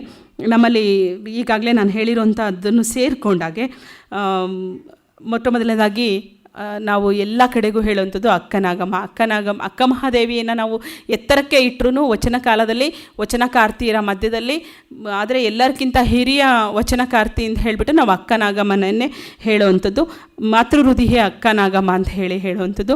ಪರಮ ದಾಸೋಹಿ ನೀಲಾಂಬಿಕೆ ಆಗ ದಾಸೋಹದ ಬಗ್ಗೆ ಹೆಚ್ಚು ಗಮನವನ್ನು ಕೊಡ್ತಾ ಇದ್ಲು ಕಲ್ಯಾಣದಲ್ಲಿ ಅಂತ ಹೇಳಿ. ಅನುಭವ ಮಂಟಪಕ್ಕೆ ಬಂದಂತಹ ಎಲ್ಲರನ್ನ ಅವಳು ದಾಸೋಹ ಅಂದರೆ ಎಲ್ಲರಿಗೆ ಶರಣರಿಗೆ ಊಟದ ವ್ಯವಸ್ಥೆಯನ್ನು ಆಕೆ ಪ್ರತಿನಿತ್ಯ ನೋಡ್ಕೋತಾ ಇದ್ಲು ಅಂತ ಹೇಳಿ. ಹಾಗಾಗಿ ಆಕೆಗೆ ಪರಮ ದಾಸೋಹಿ ನೀಲಾಂಬಿಕೆ ಅಂತ ಹೇಳಿ ಕರಿತಾ ಇದ್ದಂಥದ್ದು. ಮಹಾಮನೆಯ ಮಹಾನ್ ಮಹಿಳೆ ಗಂಗಾಂಬಿಕೆ, ನಾನು ಹೇಳಿದೆ ಗಂಗಾಂಬಿಕೆ ಬಗ್ಗೆ ಹೇಳ್ತೇನೆ ಕೊನೆಯದಾಗಿ ಅಂತ ಹೇಳಿ. ಗಂಗಾಂಬಿಕೆ ಮಹಾಮನೆಗೆ ಎಲ್ಲ ವಚನದ ಕಟ್ಟುಗಳನ್ನು ತೆಗೆದುಕೊಂಡು ಹೋಗಲಿಕ್ಕೆ ಸಾಧ್ಯ ಮಾಡಿದಂಥವಳು ಗಂಗಾಂಬಿಕೆ. ಹಾಗಾಗಿ ಅವಳಿಗೆ ಮಹಾಮನೆಯ ಮಹಾನ್ ಶರಣೆ ಗಂಗಾಂಬಿಕೆ ಅಂತ ಹೇಳಿ ಕರೆಯೋದುಂಟು. ಮತ್ತು ಮುಕ್ತಾಯಕ್ಕ ಹೇಗೆ ನಿನ್ನೆ ಹೇಳಿದೆ, ಅಜ್ಗಣ್ಣನ ತಂಗಿ ಮುಕ್ತಾಯಕ್ಕನ ಬಗ್ಗೆ ಆಲಮಪ್ರಭುಗಳ ಜೊತೆ ಆಕೆ ವಾದ ಮಾಡಿದ್ದಂಥದ್ದು. ಅವಳಿಗೆ ಅದಕ್ಕೆ ಮಹಾನುಭಾವಿ ಅಂದರೆ ಅನುಭಾವಿಗಳಿಗೆ ಅನುಭಾವಿ, ಮಹಾನುಭವಿ ಮುಕ್ತಾಯಕ್ಕ ಅಂಥೇಳಿ ಆಕೆಯನ್ನು ಕರಿತಾ ಇದ್ದರು. ಲಕ್ಕಮ್ಮಂಗೆ ತರ್ಕವನ್ನು ಹೆಚ್ಚು ಮಾಡ್ತಾ ಇದ್ಲು ಅನ್ನೋ ಕಾರಣಕ್ಕೆ ಆಕೆಗೆ ಮತ್ತು ವಿಚಾರವನ್ನು ಹೆಚ್ಚು ತಾತ್ವಿಕವಾದಂತಹ ವಿಚಾರಗಳನ್ನು ಹೆಚ್ಚು ಮಾಡ್ತಾ ಇದ್ಲು ಅನ್ನೋದಕ್ಕೆ ತಾತ್ವಿಕ ವಿಚಾರ ಸರಣಿಯ ಅಕ್ಕಮ್ಮ ಅಂತ ಹೇಳಿ. ವಚನಕಾರ್ತಿ, ನಾನು ಹೇಳಿದ್ನಲ್ಲ, ಕಾಳವೆ ಎಲ್ಲೋ ಒಂದು ಕಡೆಗೆ ಯಾವುದೋ ಒಂದು ಮಹಿಳೆ ವಚನ ಕಾಲದಲ್ಲೂ ಶೋಷಣೆಗೊಳಗಾಗಿದ್ದು ಅನ್ನೋದಕ್ಕೆ ಕಾಳವೆ ಅನ್ನೋಂಥದ್ದು. ಕಾಳವೆಗೆ ಆಗ ಹೇಳ್ತಾ ಇದ್ದಿದ್ದು ಪ್ರಥಮ ದಲಿತ ವಚನಕಾರ್ತಿ ಕಾಳವೆ ಅಂತ ಹೇಳಿಬಿಟ್ಟು. ಮತ್ತು ಸತ್ಯಕ್ಕ, ಅವಳು ಹರಿ ಹೇಳಿದ ತಕ್ಷಣ ಹೇಗೆ ಸೌಟ್ ತೊಗೊಂಡು ಹೊಡೆದ್ಲು ಶಿವಂಗೆ ಅಂತ ಹೇಳಿ, ಹರಿ ಅನ್ನೋವಂಥದ್ದು ಆಕೆ ತಲೆಯಲ್ಲಿ ಹೇಗೆ ಕೂತಿತ್ತು ಅನ್ನೋಂಥದ್ದು, ಅದಕ್ಕೆ ಅವಳಿಗೆ ಅರಿವಿನ ಹಿರಿತನದ ಸತ್ಯಕ್ಕ ಅಂತ ಹೇಳಿ ಕರಿತಾ ಇದ್ದಿದ್ದು. ಮತ್ತು ಹಡಪದ ಅಪ್ಪಣ್ಣನ ನಿಜ ಸತಿ ಲಿಂಗಮ್ಮ, ಕಾಯಕ ಪ್ರಜ್ಞೆಯ ಆಯ್ದಕ್ಕಿ ಲಕ್ಕಮ್ಮ, ನಿಷ್ಠುರದ ಅಮುಗೆ ರಾಯಮ್ಮ, ಮುಕ್ತಿಯ ನಿಜದ ಅರಿವನ್ನು ತೋರಿದಂತಹ ಮಹಾದೇವಮ್ಮ, ಮೋಳಿಗೆ ಮಹಾದೇವಮ್ಮನ ಬಗ್ಗೆ ನೆನೆ ಹೇಳಿದೆ. ವೈರಾಗ್ಯದ ಬೊಂತಾದೇವಿ, ಧೂಪದ ಗೊಗ್ಗವೆ, ರಾಯಸದ ರಾಯಮ್ಮ, ಅಚಲ ಸೂಳೆ ಸಂಕವ್ವೆ, ಕದಿರೆ ರೆಮ್ಮೆವೆ, ಕಾಲಕಣ್ಣಿಯ ಕಾವಮ್ಮೆ, ಇನ್ನೊಬ್ಬ ರೆಮ್ಮೆವೆ. ಆಕೆಗೆ ಏಲೇರಿ ಅಂತ ಹೇಳಿ ವಚನಕಾರ್ತಿ ಏಲೇರಿ ಅಂತಲೂ ಕರಿತಾ ಇದ್ದಿದ್ದುಂಟು. ರೆಮ್ಮೆವೆ ಅನ್ನೋರು ಇಬ್ಬರಿದ್ರು ಅನ್ನೋ ಕಾರಣಕ್ಕೆ ಕದಿರೆ ರೆಮ್ಮೆವೆ ಮತ್ತು ಬರೀ ರೆಮ್ಮೆವೆ. ಹಾಗಾಗಿ ಅವಳಿಗೆ ಏಲೇರಿ ಅನ್ನುವಂಥದ್ದು ಮತ್ತೊಂದು ಹೆಸರಿನಿಂದ ಕರಿತಾ ಇದ್ದಿದ್ದಂಥದ್ದು. ಅಥವಾ ಇತ್ತೀಚೆಗೆ ನಮ್ಮ ಬೇರೆ ಬೇರೆ ಯಾರು ಲೇಖಕರಿದ್ದಾರೆ ಅದನ್ನು ಇಟ್ಟಿರ್ಬೋದು ಅನ್ನೋದನ್ನು ನಾವು ಅಂದ್ಕೊಳ್ಬಹುದು. ಕೊಟ್ಟಣದ ಸೋಮವ್ವೆ, ಕನ್ನಡ ಕಾಯಕದ ರೆಮ್ಮೆವೆ, ದಾಸಿಮಯ್ಯನ ನಿಜಸ್ತ್ರೀ ದುಗ್ಗಳೆ, ಗಣೇಶ ಮಸಣಯ್ಯನ ನಿಜಸ್ತ್ರೀ, ಕುಂಬಾರ ಗುಂಡಯ್ಯನ ನಿಜಸತಿ ಕೇತಲದೇವಿ, ಕೊಂಡೆ ಮಂಚಣ್ಣಗಳ ಪುಣ್ಯಸ್ತ್ರೀ ಲಕ್ಕಮ್ಮ, ಬತ್ತಲೇಶ್ವರ ನಿಜಸತಿ ಗುಡ್ಡವೇ, ದಸರಯ್ಯಗಳ ಪುಣ್ಯಸ್ತ್ರೀ ವೀರಮ್ಮ, ಹಾದರ ಕಾಯಕದ ಮಾರಯ್ಯಗಳ ಪುಣ್ಯಸ್ತ್ರೀ ಗಂಗಮ್ಮ, ರಾಯಸದ ಮಂಚಣ್ಣನ ಪುಣ್ಯಸ್ತ್ರೀ ರಾಯಮ್ಮ, ಕಾಟ ಕೂಟಗಳ ಪುಣ್ಯಸ್ತ್ರೀ ರೇಚವೆ, ಸಿದ್ಧ ಬುದ್ದಯ್ಯನ ನಿಜಸತಿ ಕಾಳವೆ, ಬಾಚಿ ಕಾಯಕದ ಬಸಯ್ಯನ ಸತಿ ಕಾಳವೆ. ಒಂದೇ ಹೆಸರಿನ 2-3 ಜನರು ವಚನಕಾರ್ತಿಯರು ಇದ್ದರು ಅನ್ನೋಂಥದ್ದು. ರೇವಣ ಸಿದ್ದಯ್ಯಗಳ ಪುಣ್ಯಸ್ತ್ರೀ ರೇಖಮ್ಮ, ಎಡೆಮಠದ ನಾಗಿ ದೇವಯ್ಯಗಳ ಪುಣ್ಯಸ್ತ್ರೀ ಮಸಣಮ್ಮ. ಅದಾದ ನಂತರ ಇತ್ತೀಚೆಗೆ ಸಿಕ್ಕಂತಹ ಕೆಲವು ಶರಣೆಯರು ವಿಮಳಾದೇವಿ, ವೀರದೇವಮ್ಮ, ಶಿವಮಾಯಾದೇವಿ, ಸಿದ್ಧದೇವಮ್ಮ, ಬಿಜ್ಜ ಮಹಾದೇವಿ, ಸೇವಿಕೆ ಗೌರವ್ವ, ದೋಸೆ ಪಿಟ್ಟವ್ವ, ತೊಂಗಿನ ಮಹಾದೇವಿ, ಸುಗ್ಗಲೆ. ಇಷ್ಟು ಜನನ ಅಂದರೆ ಇಲ್ಲಿರುವಂತಹ 43 ವಚನಕಾರ್ತಿಯರು. ನಾನು ಬರೆದಂತಹ ಒಂದು ಪುಸ್ತಕದಲ್ಲಿ ಆಗ 36 ವಚನಕಾರ್ತಿಯರನ್ನಷ್ಟೇ ತೊಗೊಂಡಿದ್ದೀವಿ. ಇತ್ತೀಚೆಗೆ ಸಿಕ್ಕಂಥದ್ದು ನಾನೀಗ ಕೊನೆಯಲ್ಲಿ ಹೇಳಿದಂತಹ ಒಂದಷ್ಟು ವಚನಕಾರ್ತಿಯರು, ಅವರ ಬಗ್ಗೆ ಹೆಚ್ಚಿನ ಮಾಹಿತಿ ಸಿಕ್ಕಿಲ್ಲ. ಆದರೆ ಎಲ್ಲೋ ಒಂದು ಕಡೆಗೆ ವಚನಕಾರ್ತಿಯರು ಎನ್ನುವಂಥದ್ದು ಸಿಕ್ಕಿರೋದ್ರಿಂದ ಆ ಮಾಹಿತಿಯನ್ನು ತೆಗೆದುಕೊಂಡಿದ್ದಾರೆ ಅನ್ನೋದನ್ನು ಹೇಳ್ತಾ, ಕೊನೆಯದಾಗಿ ಶರಣೆ ಗಂಗಾಂಬಿಕೆ ಬಸವಣ್ಣನವರ 2ನೆಯ ಪತ್ನಿ. ಆಕೆ ಬಿಜ್ಜಳ ಮಹಾದೇವ, ಬಿಜ್ಜಳ ರಾಜ ಏನಿದ್ದ ಬಿಜ್ಜಳನ ಮಹಾಮಂತ್ರಿ ಬಲದೇವರ ಏಕಮಾತ್ರ ಪುತ್ರಿ ಆಕೆ, ಒಬ್ಬಳೇ ಮಗಳು. ಆಕೆ ಸಂಪ್ರದಾಯಬದ್ಧವಾಗಿ ಬೆಳೆದಂತಹವಳು, ಜೊತೆಗೆ ಶಿವಭಕ್ತೆ, ಪತಿಯನ್ನು ತುಂಬ ಭಕ್ತಿಯಿಂದ ಕಾಣ್ತಾ ಇದ್ದಂತಹ ಒಬ್ಬ ಸತಿ. ಮತ್ತು ಆಕೆಗೆ ತುಂಬ ಅಂದ್ಕೊಳ್ತಾ ಇದ್ದಿದ್ದು ಪತಿ ಹೇಳಿದಂತಹ ಮಾತನ್ನು, ಅಂದರೆ ಪತಿ ಆಜ್ಞೆಯಲ್ಲಿ ನಡೆಯುವ ಹೆಣ್ಣಿಗೆ ಬೇರೊಂದು ದೈವ ಬೇಕೆ, ಪತಿನೇ ದೇವರು. ಬಹುಶಃ ನಾವು ಅದನ್ನು ಗಾದೆಯಲ್ಲಿ ಕೇಳ್ತೇವೆ, ಪತಿಯೇ ಪರದೈವ, ಪತಿಯೇ ಅಂತ ಹೇಳಿಬಿಟ್ಟು ನಾವು ಎಲ್ರಿಗೂ ಹೇಳೋಂಥ. ಇವಾಗ ಅದಿಲ್ಲ, ಇವಾಗ ನಾವು ಇತ್ತೀಚೆಗೆ ನೋಡ್ತಾ ಇದ್ದೇವೆ ಅದನ್ನು, ನಾವು ಆ ಒಂದು ಪದವನ್ನು ಉಪಯೋಗಿಸ್ಕೊಳ್ಳೋಂಥದ್ದಿಲ್ಲ. ದಯವಿಟ್ಟು ಕ್ಷಮಿಸಿ. ಯಾತಕ್ಕೆ ಅಂತಂದರೆ ಎಲ್ಲರೂ ಅಲ್ಲ, 5 ಬೆರಳು ಒಂದೇ ತರಹದಲ್ಲಿ ಇರೋಲ್ಲ.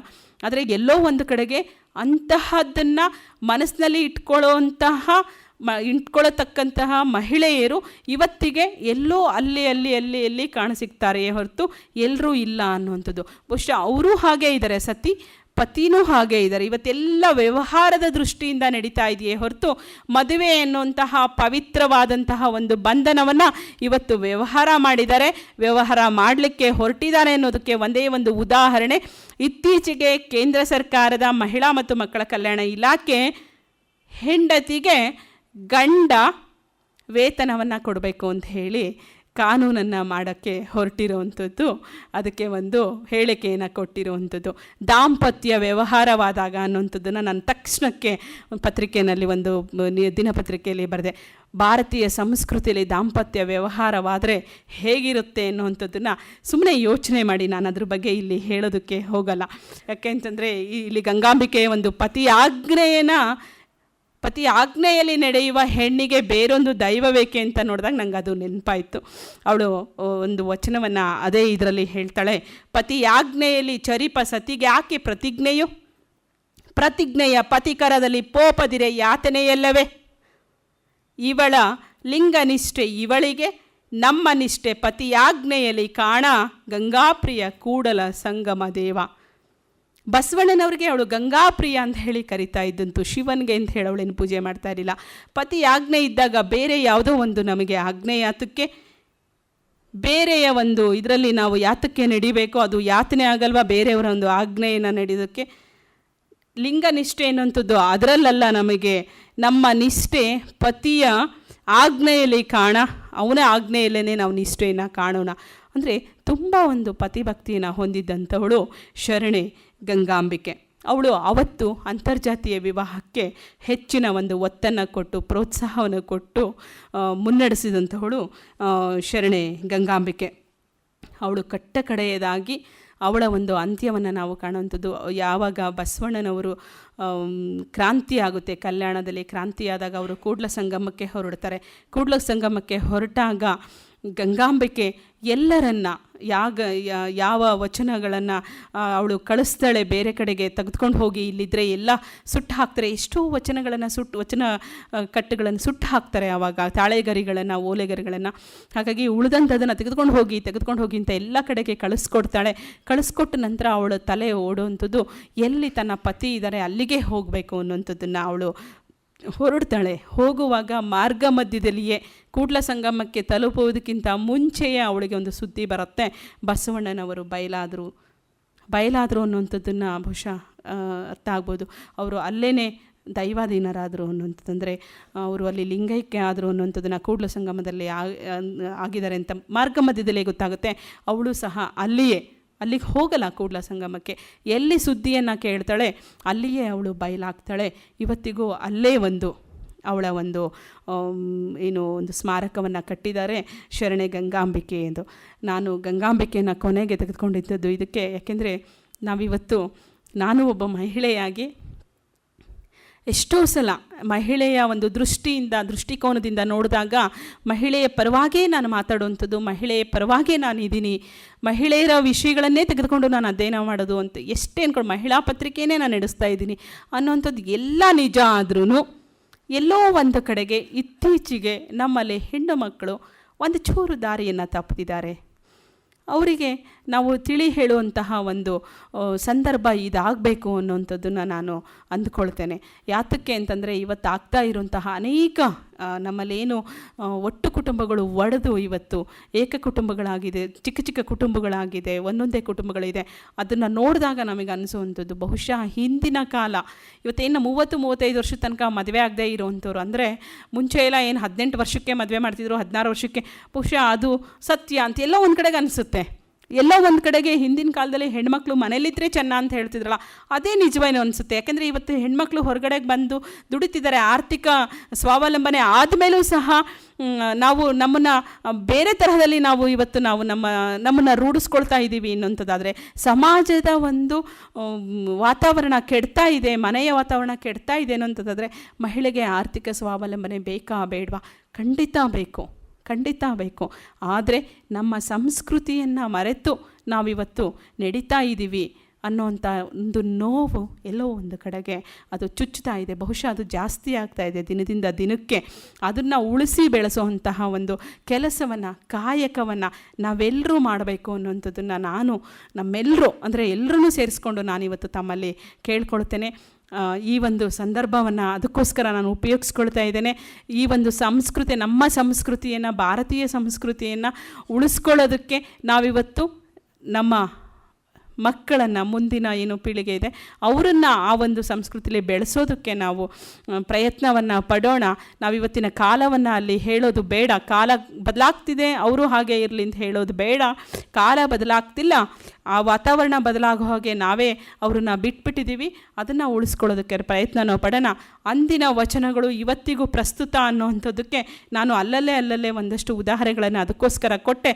ಅದೆಲ್ಲ ಪ್ರಸ್ತುತವಾಗಿ ಮಾಡೋದಕ್ಕೆ ನಾವೆಲ್ಲರೂ ಪ್ರಯತ್ನ ಪಡೋಣ ಅನ್ನೋಂಥದ್ದನ್ನು ಹೇಳ್ತಾ, ಇವತ್ತು ಮತ್ತು ನಿನ್ನೆ 2 ದಿನ ನಿಮ್ಮ ಜೊತೆಗೆ ಒಂದಷ್ಟು ಸಮಯವನ್ನು ಕಳೀಲಿಕ್ಕೆ, ಒಂದಷ್ಟು ವಿಚಾರಗಳನ್ನು ಹಂಚಿಕೊಳ್ಳಿಕ್ಕೆ ಅವಕಾಶನ ಮಾಡಿಕೊಟ್ಟಂತಹ ಗೋಕುಲೆ ವಿಚಾರ ಸಂಸ್ಥೆಯ ಎಲ್ಲ ಗಣ್ಯರಿಗೆ, ಹಿರಿಯರಿಗೆ, ಅದರಲ್ಲೂ ತುಂಬ ಹಿರಿಯರಾದಂತಹ ಶ್ರೀಯುತ ರಾಮಸ್ವಾಮಿಯವರಿಗೆ ವಿಶೇಷವಾಗಿ ನಾನು ನನ್ನ ನಮಸ್ಕಾರಗಳನ್ನು ತಿಳಿಸ್ತಾ ನನ್ನ ಈ 2 ದಿನದ ಮಾತುಗಳಿಗೆ ನಾನೊಂದು ಕೊನೆಯನ್ನು ಹಾಡ್ತಾ ಇದ್ದೇನೆ. ನಮಸ್ಕಾರ.